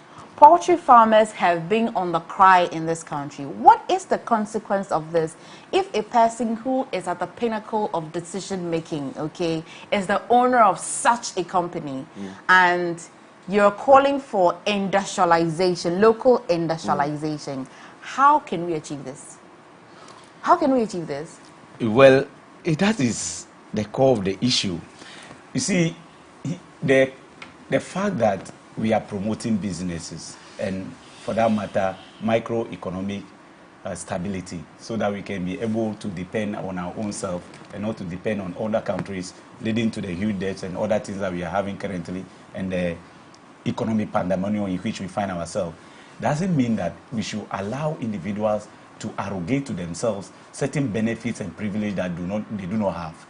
And this is the case with Madam Hini, who uses influence peddling to, if you contribute 12% genuinely, well, we'll praise you for that. Of course, there are people, there are Ghanaians working in La Bianca, and she's provided employment for them. Yeah. We are happy. Nobody is against her as an individual, but in principle, follow the rules and regulations. You see, this is the beginning of a problem. That this person, equality only exists among equals. Yeah. So because she's a Council of State member, she can get a tax. Let's take you here. If you apply to the custom division today for a tax waiver, do you think you just be giving like that? Right. No, let's be sincere. This Ghana, will you get it? That's it. So it means that the rules that we are all supposed to obey as citizens of Ghana is applied discretionally. In certain cases, people are saying, "Oh, I mean, this woman here, she's a member. But me, I'm not a member." But we can't rule a country like that. Yeah, I know. Godwin, what this does is that it gives her an undue advantage over her competitors. And so she's not the only one in the business. There are other regular Ghanaians also importing frozen food and all of that. Now, if you take advantage of the fact that you're a Council of State member and then you enjoy some benefit like 5 to 10% reduction in terms of the taxes that you're supposed to pay, then what happens to the my mother somewhere who is also in the same business? So you get an advantageous position over them, and that is not fair. And so that's what we are looking at. Besides, these are Council of State members. You're a big woman already. I don't know why you need to a big woman must continue to be a big woman. So we'll move on to the next one. But for me, beyond this, what I want to understand is what this means for the youth of this country, for young people in this country, because we are living at a time when we are not engendering what you call it, trust in our public sector. Everybody is feeling some type of way, especially with how the economy is going. And then you hear, this is not the first time we're hearing of corruption and corruption-related issues. But what does, at a time like this, when people are crying for unemployment, you know, all these things are happening, and then you hear something like this, isn't it worrying for the young people in this country? It's worrying, especially when we are looking at, you know, people are losing trust in the system already. And so when we have case like this involving government officials, obviously it's worrying. Corruption is one of the biggest issues, you know, bedeviling this country. So it's definitely worrying. And I think that as a people, we need to support the work of the, that will be perhaps my last bite on this issue, the Office of the Special Prosecutor. This happens to be his first recovery, you know, into state coffers, 1 million Ghana cedis. I'm sure there's more to do. There are a lot of, you know, corruption cases. He has, I saw his report, there are a lot of cases that he has opened and is currently ongoing. But if we start, you know, sweeping this under the carpet, making mockery of what he has done, we are discouraging essentially the work that he does. So we are funding an office created to fight corruption. It was the same with the previous special prosecutor. He had issues with, you know, people meddling with the kind of work that he does. So he had to, you know, step down. We have a new one. Instead of collectively supporting him, when he's doing, we are fighting him essentially. And I don't think that helps nation building. I think as a country, we need to do better than this. This is not a report that is, for want of a better word, that is, you know, an empty report. This is a comprehensive report that, you know, details how the outcome of the report. The arrival of the report. Exactly. Yeah. And so it's not as though it's something that I just stood up and then decided to implement. And so I think let's give him credit for the work that he's done and support his work. Just encourage him, you know, by not meddling in his affairs unduly. Let's move on to our next conversation. And before we go, I want to briefly. Seconds, yeah. I want to say that the special prosecutor, I have a little issue with an aspect of the report. He says here that the OSP finds that for practical purposes, customs advance ruling are issued by the Commissioner of the Customs Division of the Ghana Revenue Authority. The propriety or otherwise of this practice is not the object of the present investigation, and the OSP did not find any probable cause to involve the Commissioner General. You see, when the the OSP says that the object of the investigation is not to find out the propriety of the practice or even allowing this, I have a problem with that.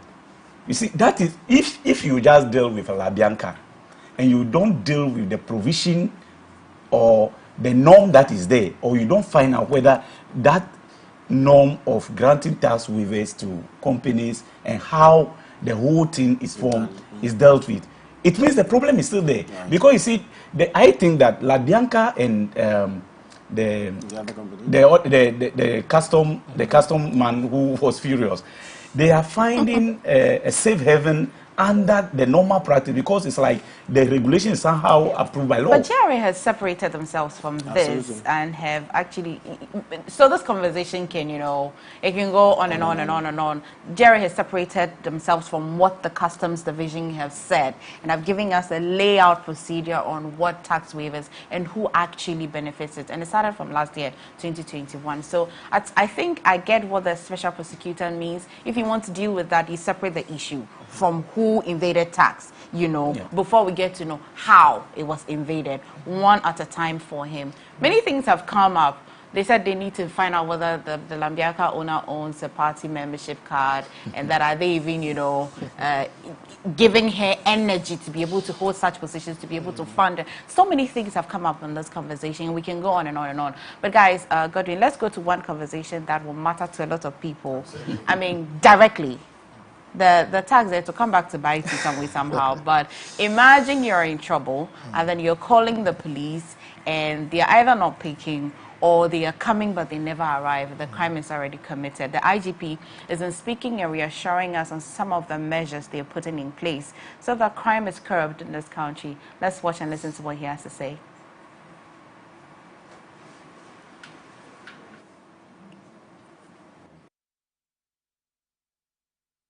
That's why you need to get on with it. So with all this, we decided also to assess ourselves from your perspective. We found that in the middle, we said we are still underperforming. We show zero partnership. We don't work with you. Also, there are issues where you see us as very unprofessional. You say we are corrupt. Thank you.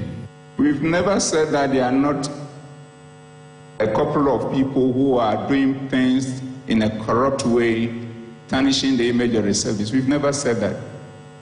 We are doing all what we can to handle it. But we will never accept the tag that we are the most corrupt institution in the country. It is unfounded.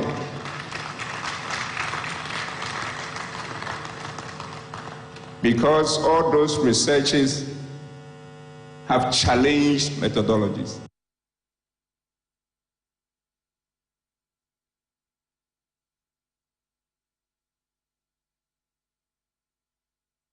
We put out there, now we have added the motorbikes bit to it, and very soon we are deploying almost about 2,000 motorbikes across the country, that our roads are going to be policed, the towns we see the motorbikes. And response time, we are looking at the average of less than 10 minutes. People will be there to deal with the matter for you.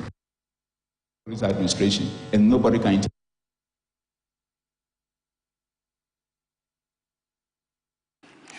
Well, there you have it. Okay, so we've shown you where he's reassuring you that they would not accept that they are the most corrupt institution in this country. At some point, when we find his exact words on how they are going to make that 10-minute call possible in response. But again, let's assess our IGP.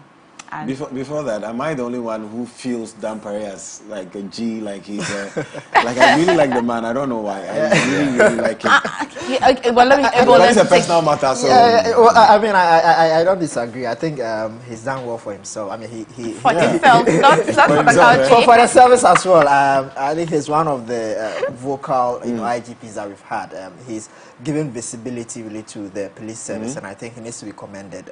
He's restoring the image of the police. I don't. Some time back, we used to say the police is your friend. The police is your friend. I think he's making that true now, and so yes, he's done very well. I think I agree with you.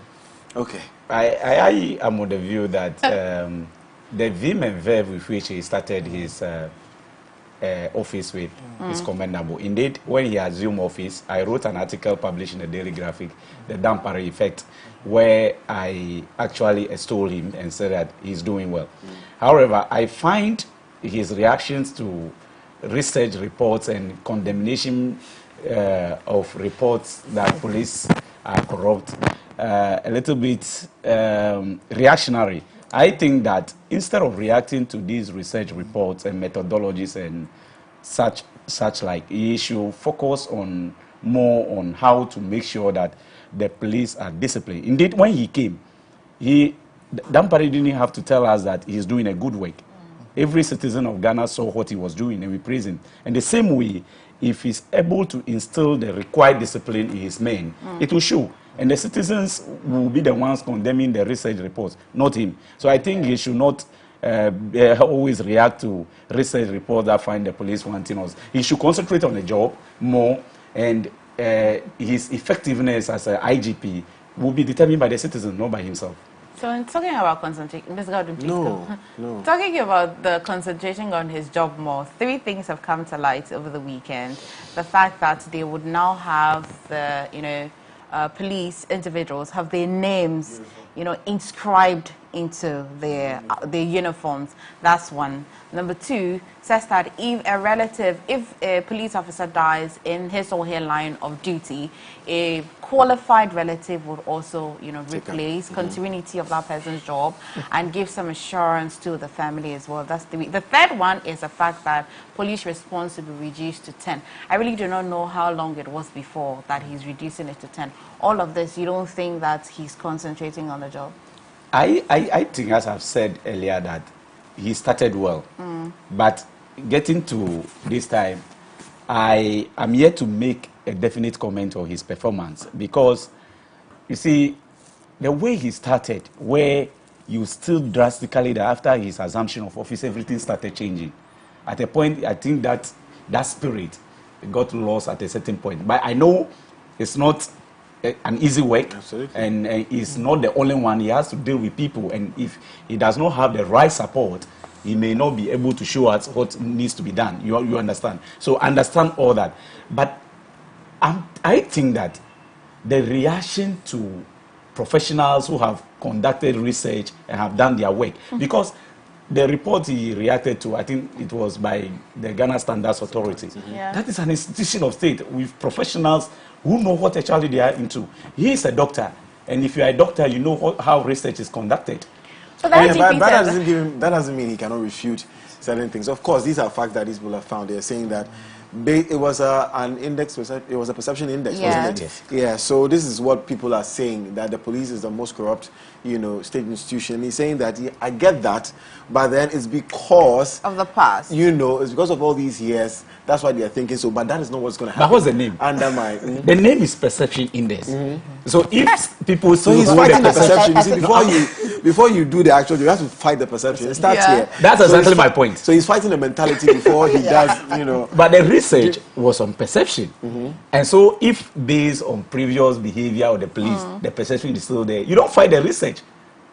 If I come and ask you whether the police are corrupt, and you say yes, based on your past experiences with the police, do you fight me for saying that I've asked you that the police corrupt and you said they are corrupt? No, you don't fight me. You have to have a new experience. Exactly. So you bring the new experience and let's do it. I understand the Dampare approach. One thing I liked about the statement we just listened to is the fact that he admitted that, there's some level of corruption in the service, but to tag them as the most corrupt is where his problem lies. I don't know. I guess maybe I'm not in a position to determine who is the most corrupt institution and all of that, but maybe admitting that there's some level of corruption, I think it's enough. Perhaps if he has his own counterfacts to the claim that they are not the most corrupt, maybe he should produce. But like he's saying, people have done research. A lot goes into research, and so maybe he should give the people some credit or some benefit of the doubt. He did. He actually said that they're open for recommendations. But again, I'll ask you. Let me stay with you, Abo. How do you feel about your safety in this country? Do you feel reassured after he said that police response is going to reduce to 10 minutes? I think it's commendable. What can happen in 10 minutes? A lot can happen in 10 minutes, in even a few seconds. I don't know, like the response time before. They haven't made that public. I was hoping he would have said that, but 10 minutes, I think it's enough. But you see, an issue with our emergency report system, emergency services, not just the police, the ambulances, and the fire service, is delay in terms of getting on the scene of an incident, and so usually they get there. By the time they get there, the damage has been done already, and so if the police is going to increase their response time, I think it's something that is laudable, but it shouldn't just be an increase in response. One thing I've also noticed is that usually they can get on the scene on time, but they are not equipped to tackle the issue. Recently, I don't know whether you've been following the University of Ghana incident where some cars were burnt, Sabah and then Commonwealth Hall were burnt. I observed from a very safe distance. The police arrived on time. They were there. They were stationed at this house building. Before then, they were at the University Guest House area, and so the confrontation. The clash was around Legon Hall and Sabah Hall, which is close to Legon Hall is close to the guest center. They were on time, but they were not equipped to intervene at that point in time. And I've heard Adam Bonao, a security expert, say that it's because they didn't have the right tools to defuse such a situation. So I think it's not just a matter of arriving on time, it's a matter of are they equipped when they get there, and I think they should be adding that to the conversation as well, so that fire service, for instance, gets to a scene, the fire is burning, then they are now looking for buckets of water and all of that. Sometimes they arrive even in taxis and all of that. So I think it's not just a time factor, but preparedness when you get there. So they should add that to the conversation, and I think it will make it wholesome. Okay. That's interesting. That's interesting. Very interesting. Benjamin, do you think that even before the 10 minutes announcements, one of the reasons that have contributed to the delay is the fact that a citizen doesn't even know who to call first? Like when there's an accident, people think you should call the police first. do they even know that you have to call fire service first? And so by the time that they've called the police and the police is asking questions and getting to know who apparently they're supposed to call, oh, you know what, we needed to call the fire service, then the time is gone and the thing has happened. So is it enough to want to, reduce the time to 10 minutes, and yet the citizen doesn't even know who and how to call? What is the toll-free number to call? Who are you calling? Who is on standby? What station are you calling? Is it just enough for it to reduce to 10 minutes? I know you say no, but break it down for me. Okay, so saying the right thing is one thing. Actually doing the right thing is another thing altogether. Okay. I commend the IGP for saying that he wants to reduce the police response time to 10 minutes. And I think that's commendable. But actually making sure that what he has said is actually practiced is another issue. And I think on the issue that you raised, where even citizens are not aware of each institution to call in terms of emergencies, I think National Commission for Civic Education should up their game. Some time ago, they were very active on GTV and on all national and private media platforms. Godwin's favorite people. Yes, I don't know what has happened now, but they said they are the funds. Exactly, and that's the problem you're having. All state institutions are complaining that they do not have funds. I think authorities should actually help these state institutions in terms of the funds that they need to carry out their activities. The National Commission for Civic Education, for example, has been very instrumental in preventing so many issues that were developing us some time ago. But nowadays, of course, they don't have funds. But I think they should also be a little bit creative and innovative. Social media is there. They can do flyers on some of their advocates, and they don't have to really move in vans, and so that we are all suffering. So the authorities are asking us that we should all tighten our belts. And so, but in the past, they used to really engage traditional counsel where, I know my auntie is not on social media, but she needs to know who to call and who to talk to if there's an emergency. And so it's enough that you're doing something on social media, but how are you involving the traditional counsel, the local authorities? How are we decentralizing this information? Because it's 10 minutes now. If somebody's not watching MS24, if they don't go to our page or they're listening to other news portals, would they even know? Would they even have confidence? To repost confidence in the citizenry is very important. Some people say, you know what? It's okay. Maybe I'll be from Wikampo or Mumba. So I think public education is enough. Once they can push strong public education. Yeah, from the ground. If I know, I'll tell my mom. I'll tell my dad. At least I should know.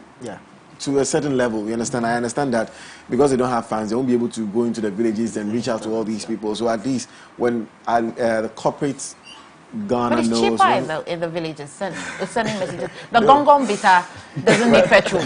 Like gong, Nanasi bin Kanche says. Very affordable. We need to be advocates of that education. We need to decentralize it. We can't put all the responsibility on the police. We have, DCs, administrative units, down there. Sometimes you need to support the work of the general public, which in this case we are referring to the police service. And so, like you mentioned, the NCC, should up their game as well. Don't expect the police to be tweeting. Now they do that a lot. But it's nice to see that. We have to move on to our next topic, but quickly, in maybe 30 seconds each, what do you make of what Emefa said and the IGP said about qualified relatives replacing, police officers who pass on? Briefly, 30 seconds. Personally, I think that is a good initiative. I saw the post, I think, a day ago on Facebook, and I even commented on it. I think it's a good initiative because it sort of gives confidence to the family, and it sort of see the event that my father has passed on in line of duty, and the children are there. And despite the fact that maybe things, his benefits will be paid to the family, but it makes the family see that no, after all, Ghana is a country we're dying for. If I've been given another opportunity to also serve my country because of what my father has done, I think it's a good initiative. That's my opinion. I see a bush quickly. I disagree with that. I think we'll be encouraging nepotism in this country. The police sign up for what they sign up for, knowing the risk of the job, and so the army as well, knowing the risk of the job. Teachers, nurses, and all of that are also prone to risk. Are we saying that, for instance, if a teacher dies, his son should take over? qualified. Qualified means that maybe you're a teacher already and you don't have a job already or something. But are we saying that should be allowed? I mean, we'll be encouraging, and we'll be institutionalizing. But the point, things are quite different, though. The point is that the job description is different. Yeah. A teacher's job. Police also needs training, and so essentially he will be trained. My worry is to take over. If my uncle or my dad is a police officer and he's annoying me, can't I clear him? Then I'll just, but not just. Search on social media. You kill your uncle and they take over. Guys, have you tried to renew your passport, or have you attempted to? Do you have a passport? I do. Yes, I have a passport. Yeah, I do have a passport. God, did you have a passport? Absolutely. Oh God, I need a passport. Okay, but I'm not motivated because of the man hours, and I know that it's getting better, but when you think about owning a passport, my God, you freak out, and is it still the same when you guys were going? That's why I don't it's gotten better. To be honest with you, it's gotten better. I did mine last year. I renewed my passport last year. The process was very simple. Okay. It took me roughly 40 minutes. Oh, really? Yeah, not even up to an hour. What if you want to get one? I think the experience differ from one person to another. Really, isn't that the same institution? Are we not the same Ghanaian? Oh yeah, as a council of the if I have a friend there. Yeah. Why do I have to? That's why I don't have one, because I don't have a friend that's passport. You know someone who has a friend. Basically, that's it. Okay. Once you know me, then I'll connect you to someone. That's why we are having this conversation. Yes. Why do I need to know Godwin to know somebody there before I have a friend? Even the passport office, the way it's structured, when you reach there, you don't know who to use. I'm serious. It's so true. But if you have a, I disagree with Benjamin on this one, because I went to the one at the Accra Digital. You get there, they have offices at the various points, and then they tell you go here. Oh yeah, then you go here. So for that, I can tell you. Okay, maybe that's I did mine to change the system. That's a long time ago. Before the digitization. So I'm talking about that experience. So maybe currently. Yeah, currently it's and I learned now that there's a platform online that you can apply, and I don't. Okay, let me go back to my. Let me go back to my analog version. I recently renewed my old passport to the 10-year one, and I did it online as well. I mean, it was fairly okay, if you ask me.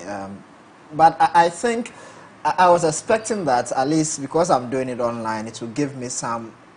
You are doing it online for what you call it, convenience, right? So it will give you some edge over someone who would go through the manual system. But I didn't really notice that. I went through the same system, and I don't get why renewing your passport has to be the same process as applying for the same time. It's basically the same thing. So I thought it would be faster. Maybe they have my details already in the system, and then they just have to retrieve it and then move on. But I had to do the same. Go through the same process, take the same pictures, go through the same vetting process and all of that, which I think is a waste of time. If you ask me, because it's a renewal. Do your Ghana card, it will be fine. Guys, I guess we ran out of time. We wanted to touch briefly on people who own passports. The foreigners. Foreigners, they're not Ghanaians and they're owning and all of that. But I guess another time would pick up on that conversation. Okay, well, thank you, Benjamin. Thank you. Mr. Godwin, shall we go for a break? Conversation. Yes, let's go for a quick break. We'll be right back.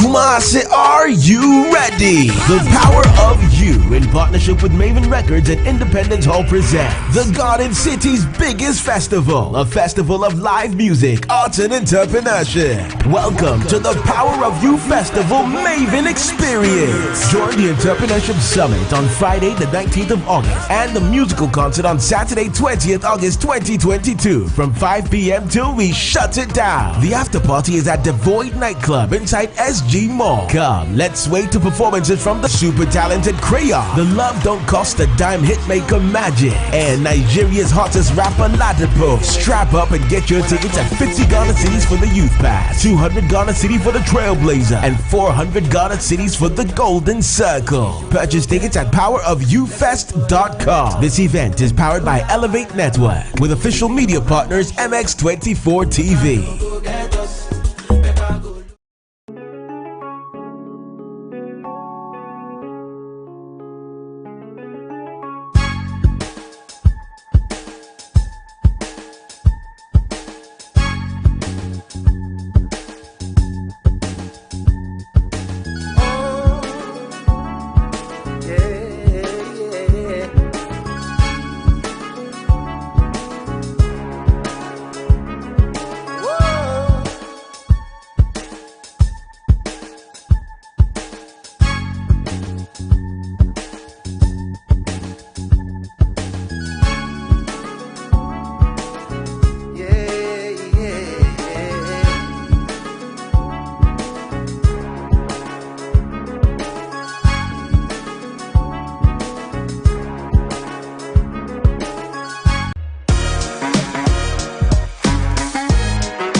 Need the best of in-depth analysis, top personality interviews, trending and breaking news all come your way.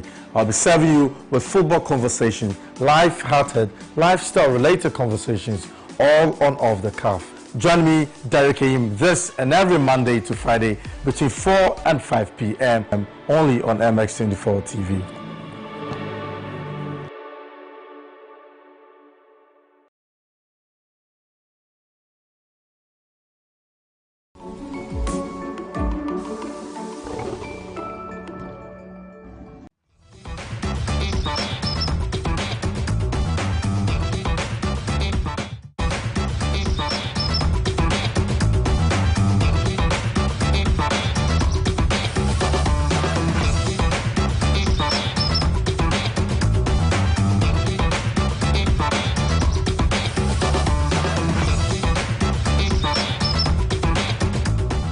Hello guys, thank you for sticking and staying right here on MX24 television. This is the AM Club. Now time now for Motivation Monday. My colleague Emefa starts with Lady Sam. You will enjoy this one. Do stay.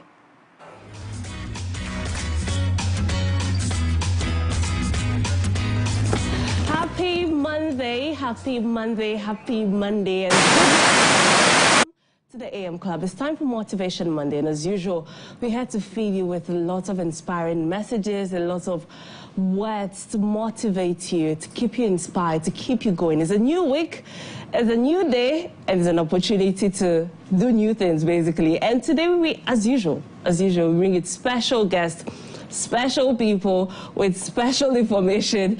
And today is no different. We have a very, very special guest. I love her. I love how she's motivated people, how inspiring she's been, and I'm sure that you would love her after this conversation. She's a communication specialist, she's a marketer, she's a life coach, she wears many hats, she's a customer service trainer, she does a lot of things at the same time. Yeah. Please welcome Lady Sam. Good morning.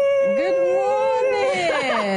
And you know, you said you love me. I love you too. You're looking so beautiful today. Thank you so much for I'm so excited to be here.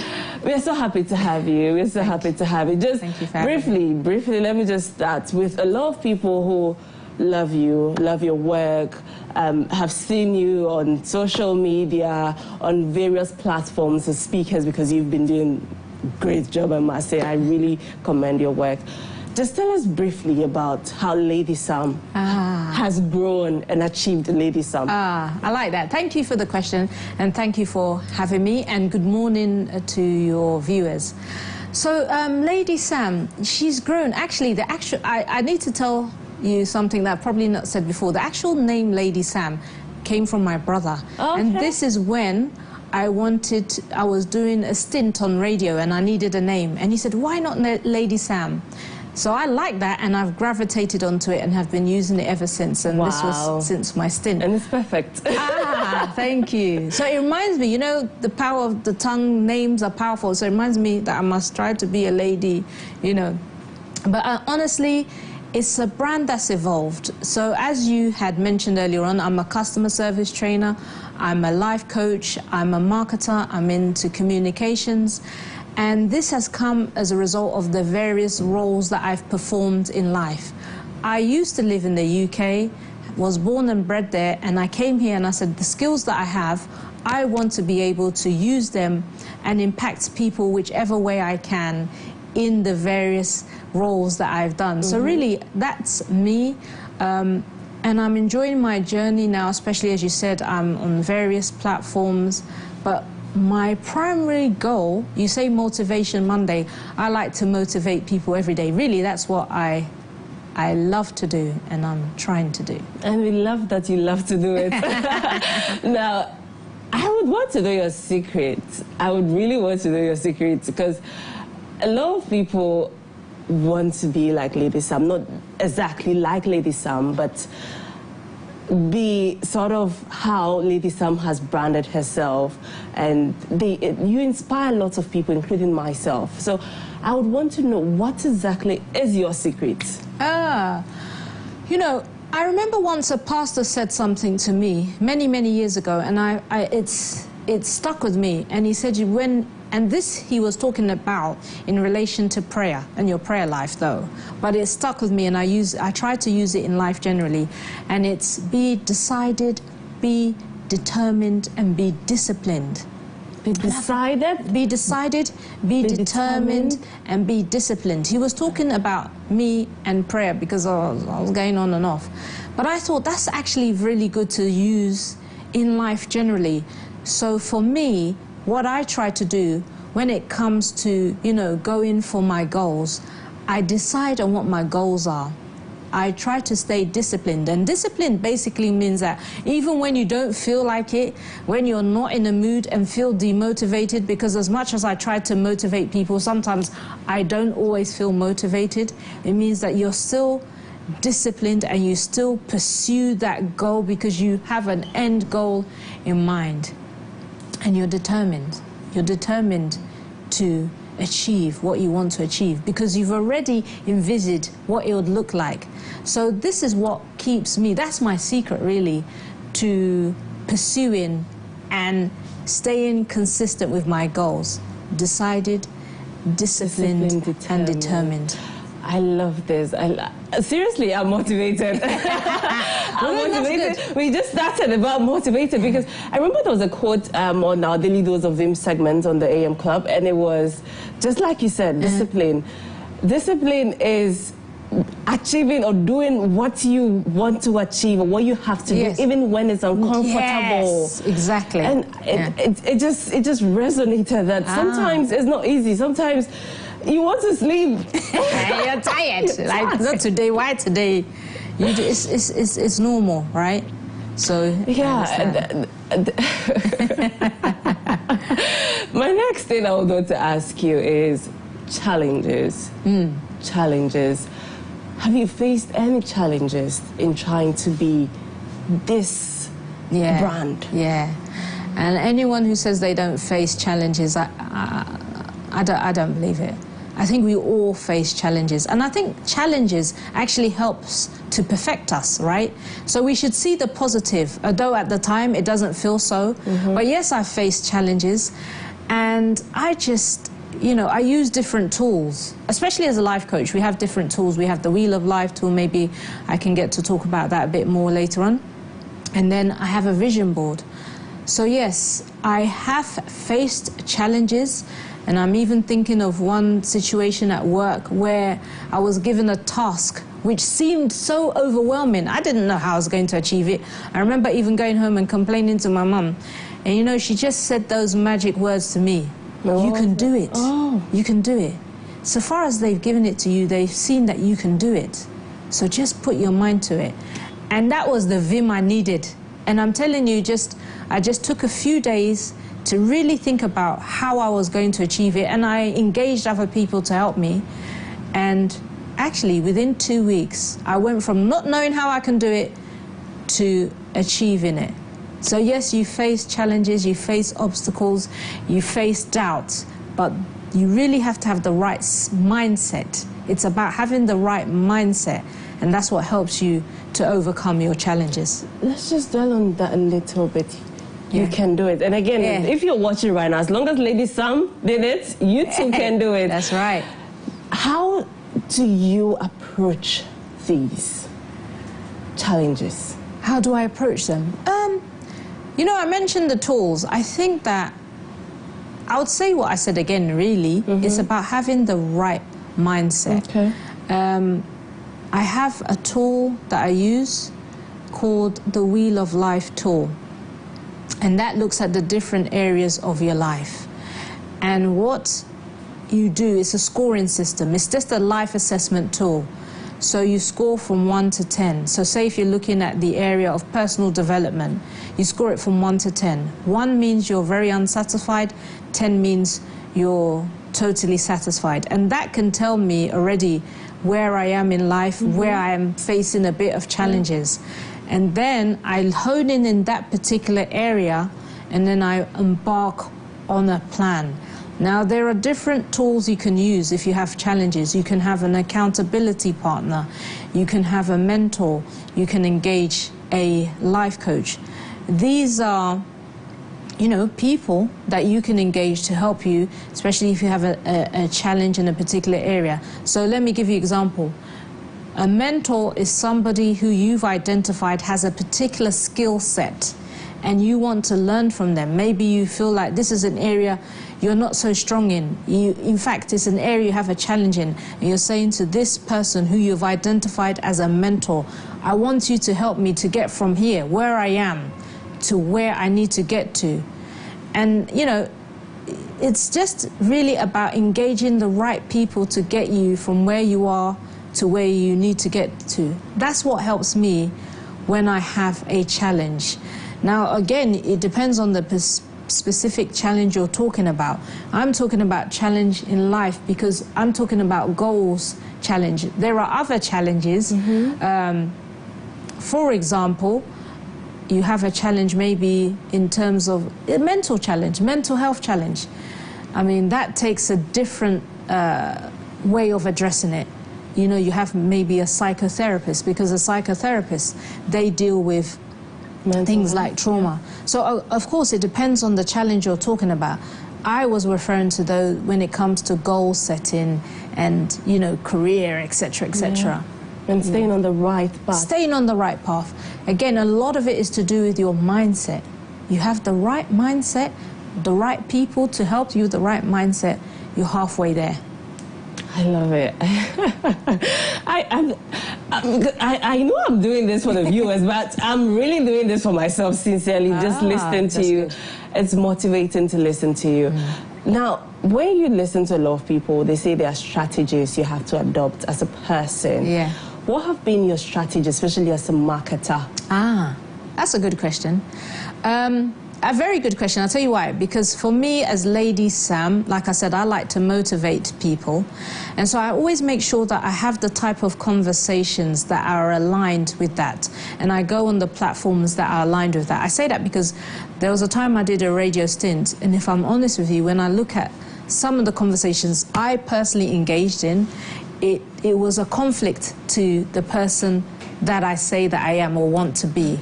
So it's really understanding what you want to achieve and making sure that you are consistent in that area and find yourself on platforms that align with your goal. So that's definitely one of my strategies. Again, and just knowing even your logo and your brand. You know, when you talk about brand, you know, brand building, it has many things to consider, but definitely your logo. So that means when people see it, they should understand what it means and what you represent. So I say that to say my Lady Sam logo has a heart shape, right? Why does it have a heart shape? Because a heart speaks about love. It speaks about positivity. So all those things, you may think it's not anything really major to look at, but you should look at every single thing and make sure it speaks to the brand and who you want to represent. Great. And that would lead me to my next question. Yeah. How do you build your brand?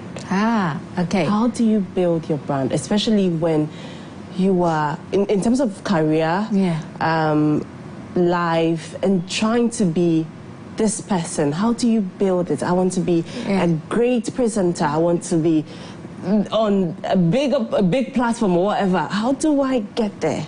Okay, so I would want us to look at the basic principles of marketing, and maybe we can use that to help us to build our brand. So when they talk about the 4 P's of marketing, you're talking about price, you're talking about product, you're talking about placement, and you're talking about promotion. So for your product, so what is your product? Does it speak to what people need? That's the actual product. What is the brand? What are you selling? And then you have place. Where can people find you? Where can people find your product? And then when you talk about promotion, that's actually the communication of it. Now, in this day and age, I think people are quite blessed because you have access to social media. That is a very strong platform, and if used well, you can reach many people. Of course, there's, YouTube, Instagram. Yes, exactly. But I know for these platforms you can boost your page, right? So that's one way of reaching people. But I believe that if you have an authentic message, you know, or you have an authentic product, and you really understand the needs of people, all right, then you can really use these platforms really well. And actually, you know, I just had a thought, because there's the other thing I forgot to mention earlier on. You should know who your target audience is as well.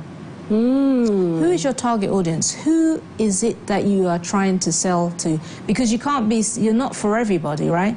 Your product that you have will not be for everyone. So you should identify who that target audience is and what is it that where they are actually, where are they, so that you can actually find yourself in that place. So I think I mentioned product, did I mention price? Yes, yeah, I mentioned place. Yeah, so the price I think is self-explanatory. And then the promotion. Not too high, not too low. Promotion is the communication. So how do you advertise your product that you're selling? So if you look at these principles, I think that can really help you with the strategy that you need to employ when it comes to marketing your brand. I love that. You know, there's a marketer I know as well, Daniel Sapon. He always says that if your brand or your product is for everybody, it's for nobody. Yeah, I like that one. So it just occurred to me that it just resonates with me. And also, I have learned marketing not to be a marketer, but as part of the courses of journalism and all of those things. Yeah. And I never thought of it as using these P's to grow your personal brand. I always saw it, okay, you're selling pure water, you have to price, products, promotion. I've never thought of it as trying to use these P's to build your personal brand. And it's just really interesting that you've related these marketing tools to your person and building your person. Let's move on to the vision board. I've been waiting for this. I really don't know what is in there, and I really want to see. Okay, all right. So this vision board, I'll tell you the truth, it's not my personal one, but there maybe are some elements there. So this is a tool that I use. What is a vision board? I say it a lot. I feel like a parrot, but I have to say it just to eradicate any misconception. A vision board is just simply a visual representation of the goals you wish to achieve. So maybe, for example, you see somebody here kneeling down praying. Maybe for them, one of their goals is a spiritual goal, as in they want to get closer to God. So that is something that is there to even remind them, and I've even put a time there. Maybe for them, getting up early is the key, because they have such a busy life. So to find the time, where will they find the time? So they've made the commitment, or they want to make a commitment to get up early. And then here, this is actually a personal one, because not so long ago, I graduated in a course that I'm very passionate about, and I had a graduation hat. That is what I put. Because, you know, we were talking about it earlier on when we had our conversation. Sometimes you can feel a bit demotivated. And so this is the thing that I would look at and say, hey, this one I have to get, right? So it was a master's in international relations and diplomacy. That's what I got. And it was this hat. It's not like I'm not graduated before, but I wanted a particular course. I did it. And this is what helped me, I can tell you.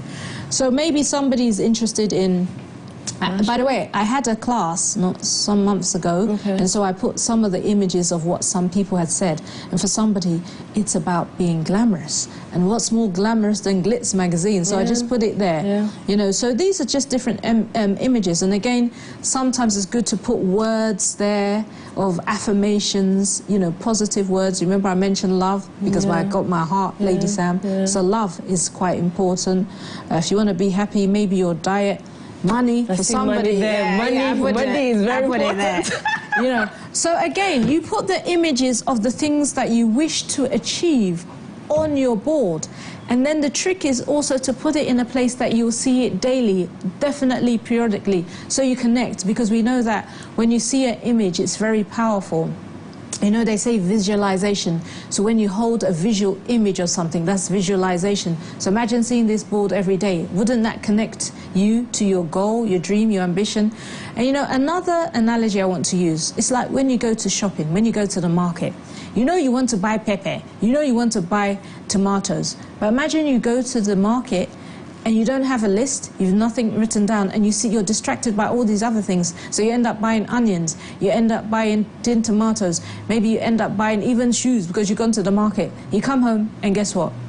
The thing that you wanted to get, was it not the pepe, right? You didn't get because you didn't have the list. Yeah. And that's what writing your goals down or having a vision board does. You achieve that what you write down because it's there for you to refer to and remind you and encourage you. You can see I'm quite passionate. I'm going on and on about it. But seriously, I have so many great testimonies from using vision boards, not just from me, but from those around me who use them. So yeah. Okay. Now let me. It just occurred to me that so this is it. This is what I do.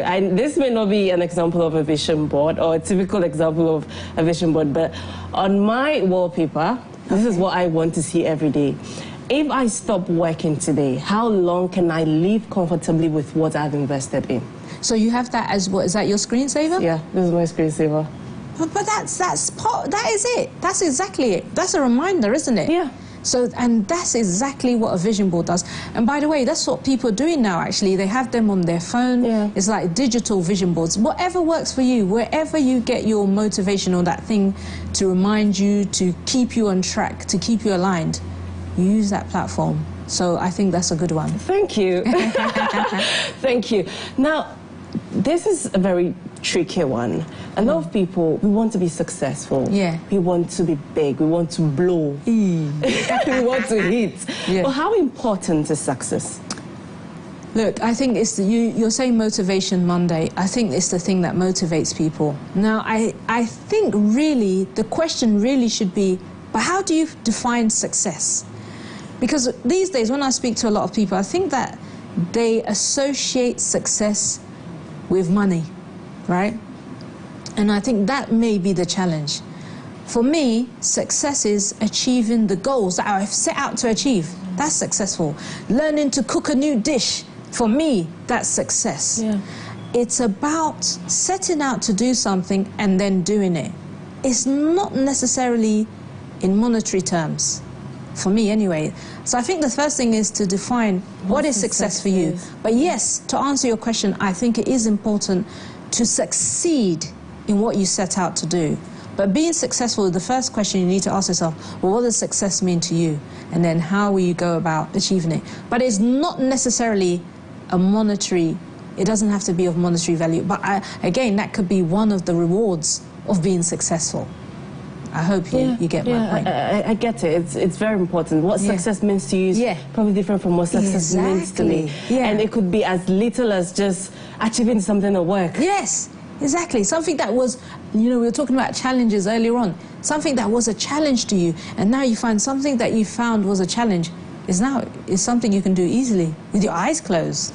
Yeah. You know, that's success. How different, though, is it from male, female, how different is success approach for these genders? That's a good question, Chichi.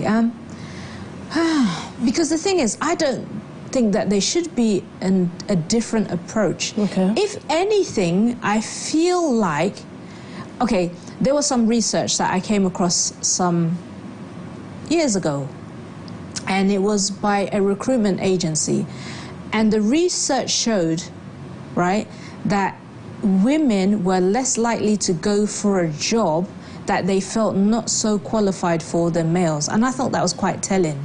I think it's more about the approach. I think women should have the same confidence as men, because I feel like if a woman has the same skills as a man, they should be given the same opportunities. Yeah. But sometimes the reality is the woman has to fight harder.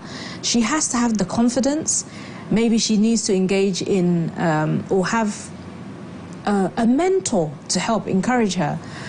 I think also, you know, just learn from the male counterparts. But at the same time, you know, you have some skills. Women, we have some particular skills. Maybe it's the emotional side. I'm sorry, but this is what I've seen.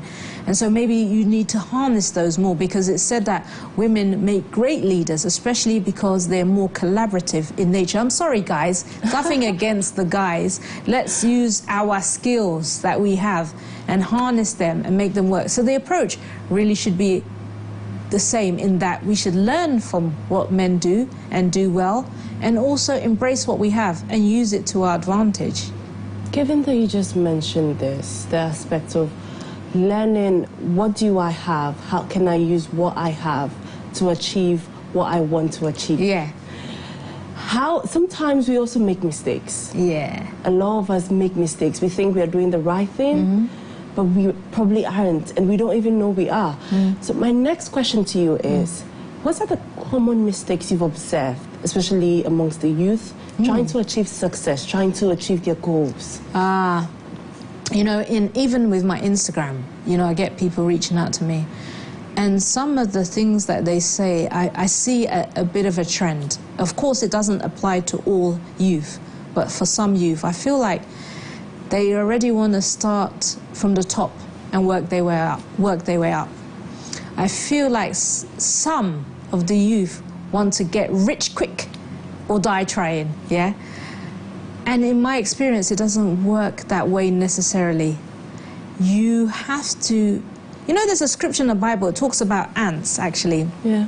And that we should learn the way, I don't remember the exact quotation, but we should learn the ways of the ants and how they, you know, store, harvest. Because in other words, they're looking at their future. There's a lot to be said about hard work, as we said earlier on, and discipline. The mistakes we make, or I like to call myself a youth, but I mean the mistakes I see some of the youth making is they're in a rush and they're missing the very important lessons that they can learn in life when they take their time.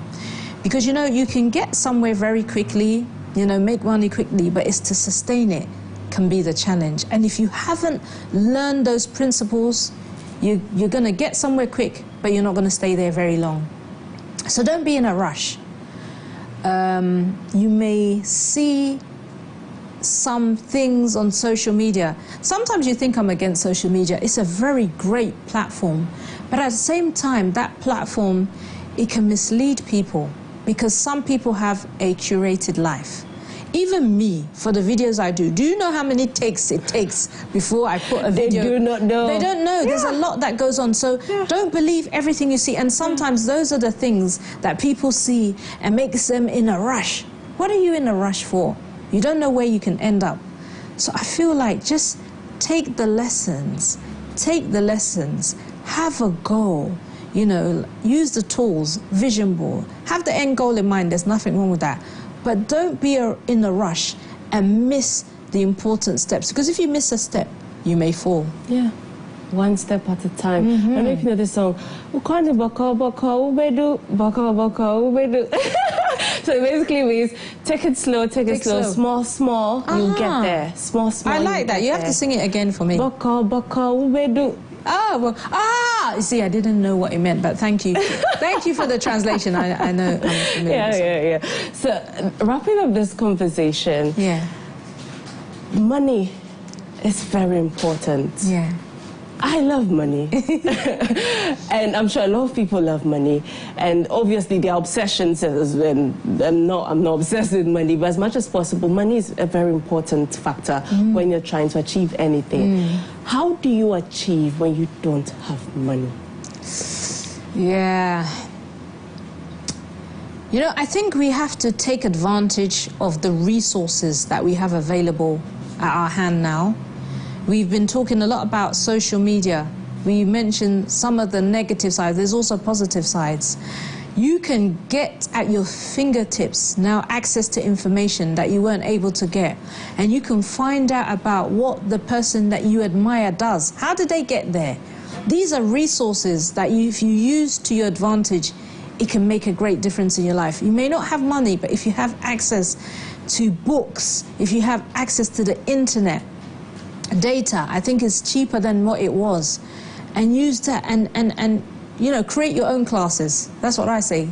Create your own lessons and learn there. And again, don't underestimate the power of a mentor. You don't have to, normally you wouldn't have to pay for a mentor, but you can learn a lot from somebody who's in a position that you want to be in. So don't underestimate that. And an accountability partner. Now that's somebody who's in your life who you respect, who can help you when you say, I've got these goals I want to achieve. This person, you hold yourself accountable to them by a certain day. I mean, it's best to meet them at least once a month so they can, you know, refer you to the goals that you said you'll achieve. You know, that's something you don't have to pay for. But if you find that you commit to it, you'll be surprised at what you achieve. So it's not always about money. Is money important? You mentioned you love it. I think we all do, because we know the difference it can make. But we are talking about things that can also help you to make the money. You have many resources. You just need to look a bit further, available at your fingertips, that you don't need to pay for, that can help you to get you from where you are to where you need to get to. It's sad I'm wrapping up this conversation because I really want to go on and on and on and on. Finally, I just want you to give your advice to the youth out there. We just celebrated International Youth Day on Friday, and people want to be rich, people want to be successful, people want to be great, and genuinely they're passionate about what they want to be. Final advice, how do I go about it? What do I do? Final advice. Well, if you ask Lady Sam, I would never take out prayer from it. So the first thing I'd say is pray, because we all have a purpose. Understand what your purpose is. I believe in whichever way we can all make an impact. Don't be in a rush, you know, to make it in life. If you have that passion and desire, then have that belief you will make it. You will definitely make it in life. Use what is available, as I said earlier on, at your fingertips, the resources, the internet, Google. Some people say Google, you know, whatever you want to call it. Use those resources, accountability partners, mentors, life coaches, if you have, you know, the finances to do so. And have a belief. Use a vision board, very powerful. It is like writing down your goal. Like I said, when you have a shopping list, you write it. You're more likely to get the things you write down when you write it down, as opposed to not, because it's just, otherwise it's just thoughts circulating. So use a vision board, very, very powerful. And just have that belief that you have your own path, and if you stay on your path, with all the resources mentioned, you will definitely get there. Be patient, you will get there. Thank you so much, Lady Sam. Let me confess though, I'm always going to your page and I'll go and steal one quote and I'm like, okay. Oh, good, steal them. I get them from time. I love them. I love them. For people watching who want to follow you, who want to see what you've been up to, who want to get motivated every single now and then, where do they go to? Thank you so much for that. So mostly, I forget to put a lot of stuff up, actually, what I'm doing, but you can follow me at Lady Sam GH. I do get a lot of people who message me, may not necessarily be following me, but I get a lot of people messaging me, and so I love that platform. It's been a good one, and yes, I do videos, as I mentioned earlier on. There's a lot of editing that goes on, but I do that to send a message, because I believe that's my goal, one of my goals in life, to motivate people. So if you want to be motivated, you can follow me on Instagram at Lady Sam GH. And I know you have a YouTube channel. That is inactive. Oh, okay. And I have a niece who keeps saying, Auntie, why are you not on YouTube? It's quite inactive. It's just finding the time, that's the truth. But I do have it, but I would say I will update on my Instagram channel when it becomes more active, my YouTube channel. Thank you for that reminder. Please, because we really want to get motivated, watch videos, because Instagram doesn't really give you so much time to you're right, you're right. So YouTube, at least you just sit down, watch, and let it sink in. Thank you so much, ladies. I really appreciate your time. Thank you very much. Thank you. I really enjoyed myself and enjoyed the conversation. Thank you for having me, and thank you for watching. Thank you so much, Lady Sam. And if you've been watching, this is Motivation Monday on the AM Club. I have learned so much. I don't know about you, but I have learned so much. And the three key things: discipline, determination, and decided. So let me say the way Lady Sam would say: decided, disciplined, and determined. It's very important. Decided, disciplined, and determined. As much as possible, boko, ubedu. Soft life, we know we want to live soft life, but Let's just take it slow, one step at a time. One step at a time. Thank you so much again, Lady Sam. Thank you. And that's it for Motivation Monday. You're still watching the AM Club. We'll be right back.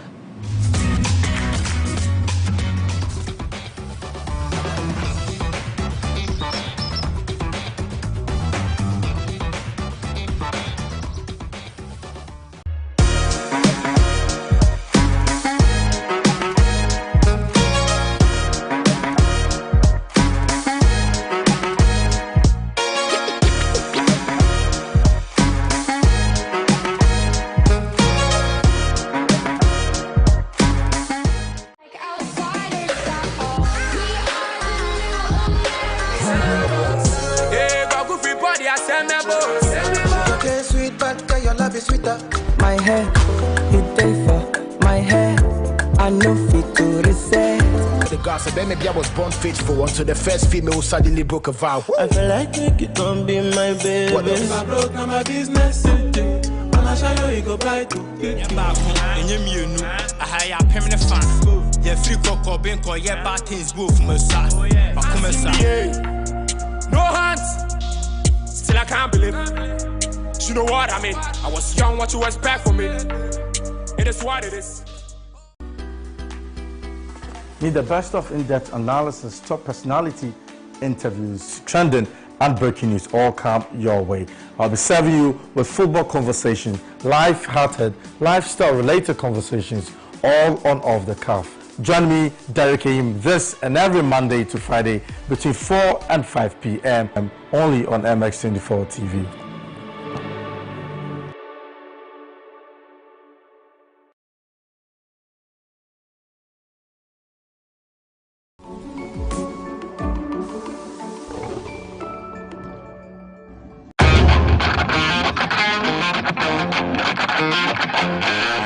Dreaming of a property for your home or workspace is one thing, but finding the property at the best locations with the most favorable condition and closing that deal is another.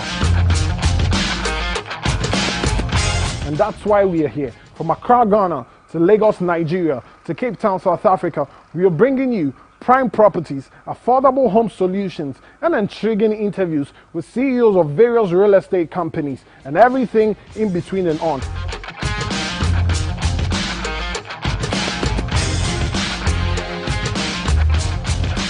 My name is Kwesi Otten Desmond, and this is Property Take. Property Take, your gateway to Africa's real estate market. Showing this and every Wednesday, 7:30 p.m. on MX24.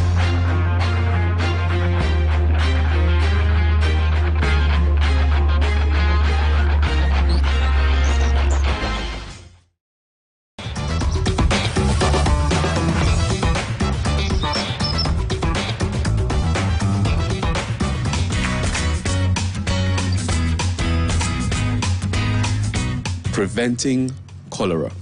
Cholera is a bacterial disease usually spread through contaminated water or food. Cholera causes severe diarrhea and dehydration. Left untreated, cholera can be fatal within hours, even in previously healthy people. People are of the view that the best watching must be by the gutter. When the gutter is not clean, remember, you are at risk. The most common sources of cholera are food and drinks sold by street vendors, vegetables grown with water containing human waste, and raw or undercooked fish and seafood caught in waters polluted with sewage. Cholera requires immediate treatment because the disease can cause death within hours. Cholera can be treated by rehydration. The goal is to replace lost fluids and electrolytes using a simple rehydration solution, oral rehydration salts, popularly known as ORS. The ORS solution is available as a powder that can be made with boiled or bottled water. Without rehydration, approximately half the people with cholera die. With treatment, fatalities drop to less than 1%. Take in antibiotics. While not a necessary part of cholera treatment, some antibiotics can reduce cholera-related diarrhea and shorten how long it lasts in severely ill people. And finally, take in zinc supplements. Research has shown that zinc might decrease diarrhea and shorten how long it lasts in children with cholera.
enter to worship you only,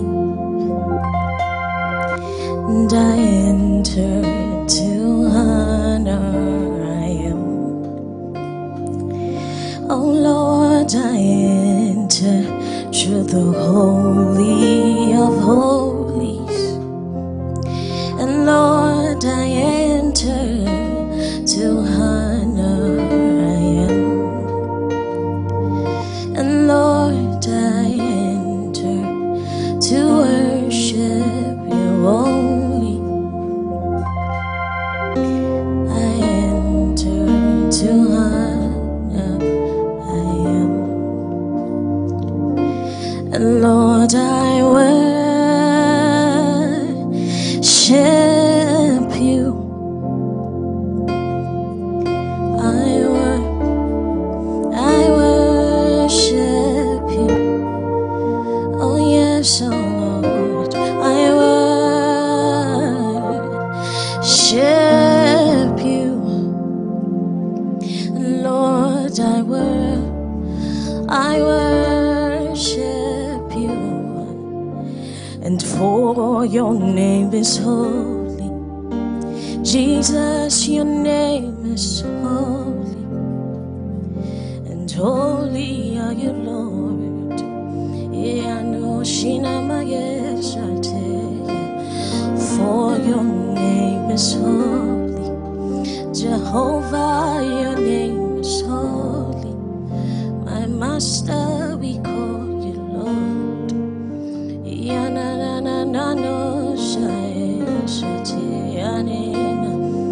and I enter the holy of holies, and Lord, I enter through the blood of the Lamb, and I enter to worship you only, and Lord, I enter to honor I am, and Lord, I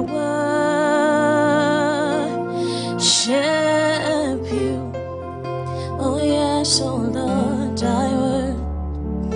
I worship you. Yeah, na na na no, say I worship you. Oh yes, oh Lord, I worship you.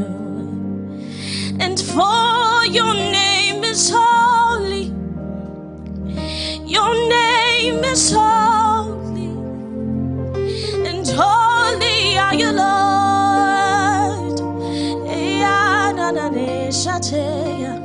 For your name is holy, your name is holy, holy are you, Lord.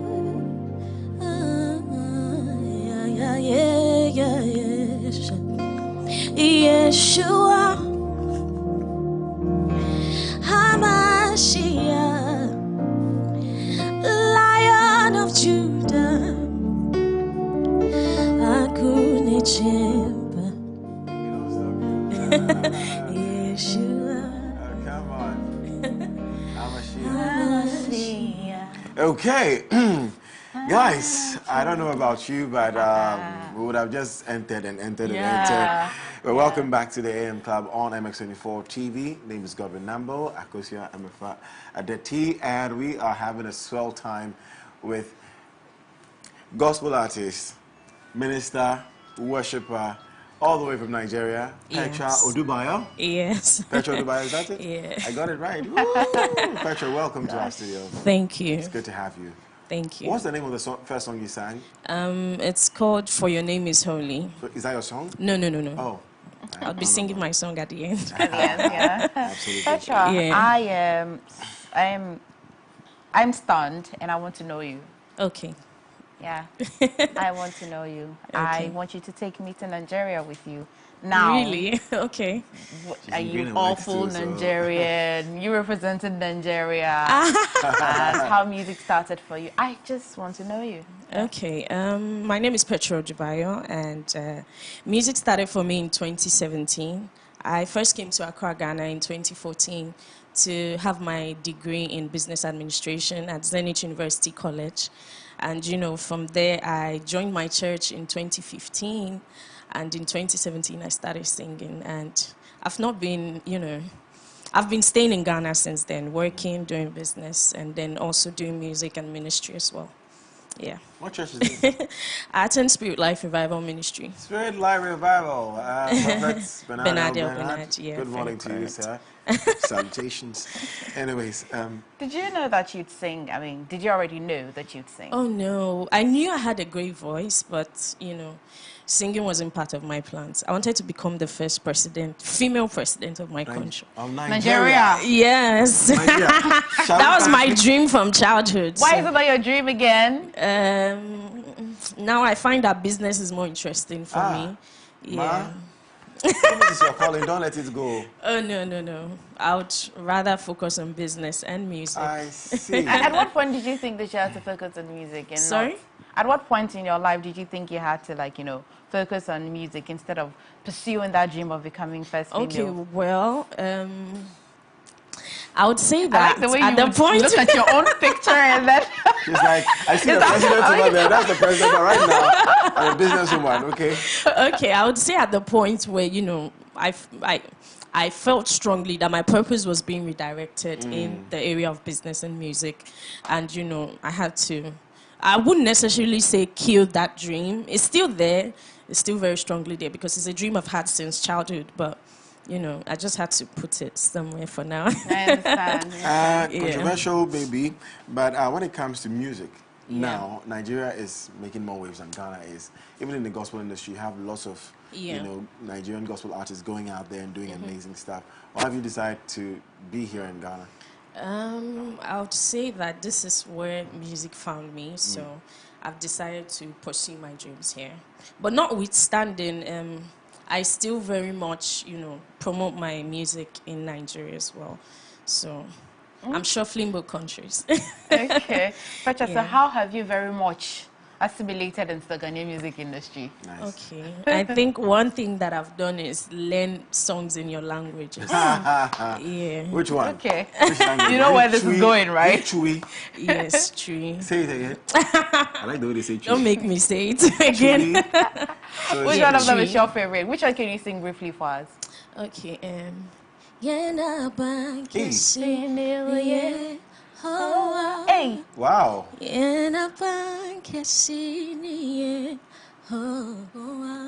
So you left from primary to elective chief. I tell you.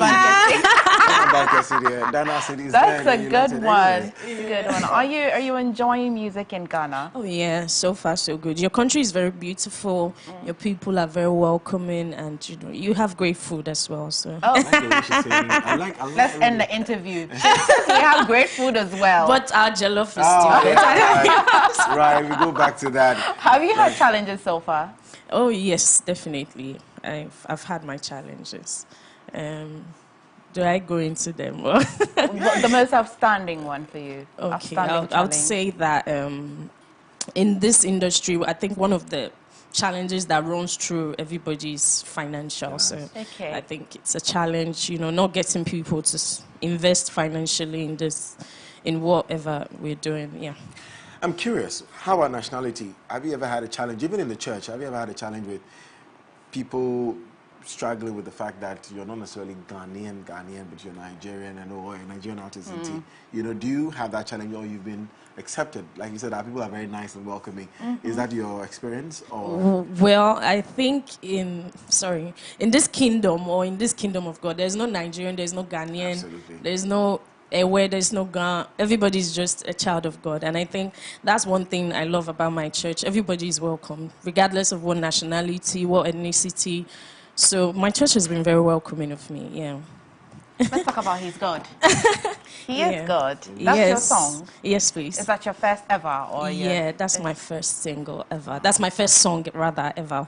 But I mean, he's been God since Adam. I Why is he God know. now? My senior pastor keeps saying that. He keeps saying, who told you he's not God?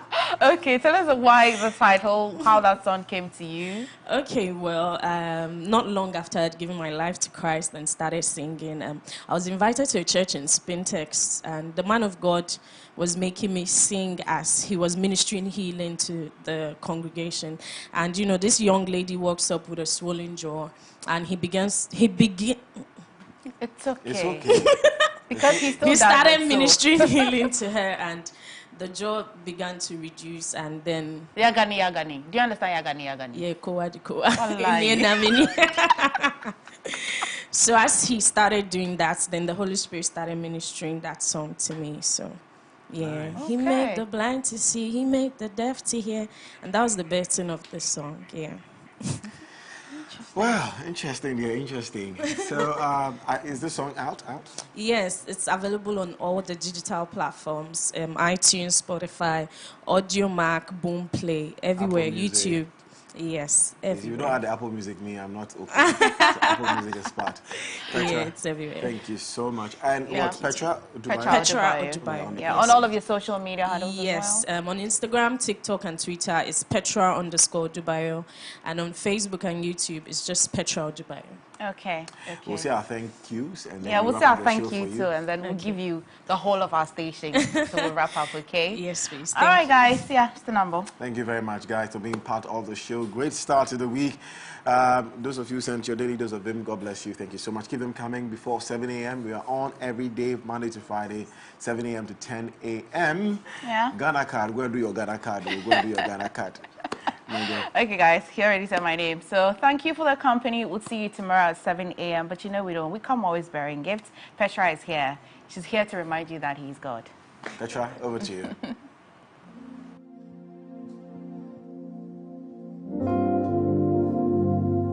Hallelujah. Thank you, Jesus. He took my pain and shame, paid the debt that I couldn't pay, took my sins and washed them away. He is God.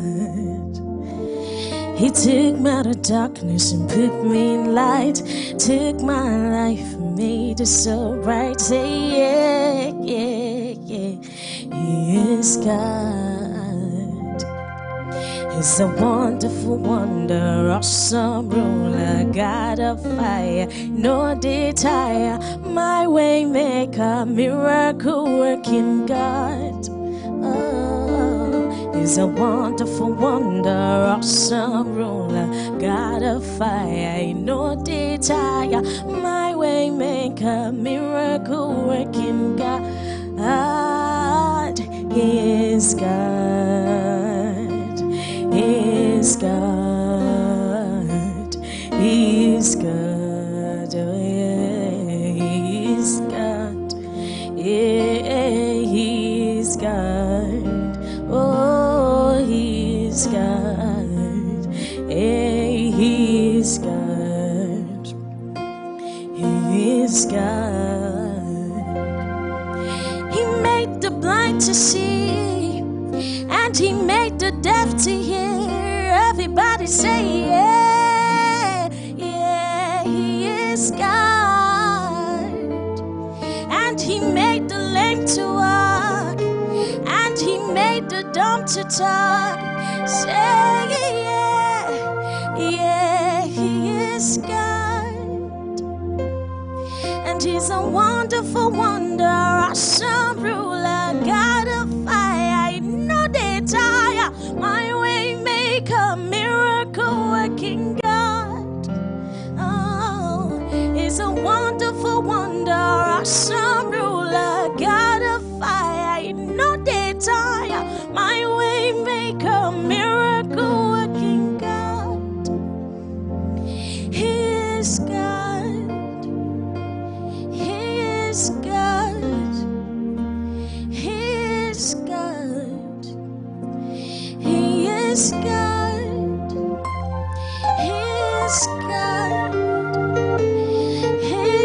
sky.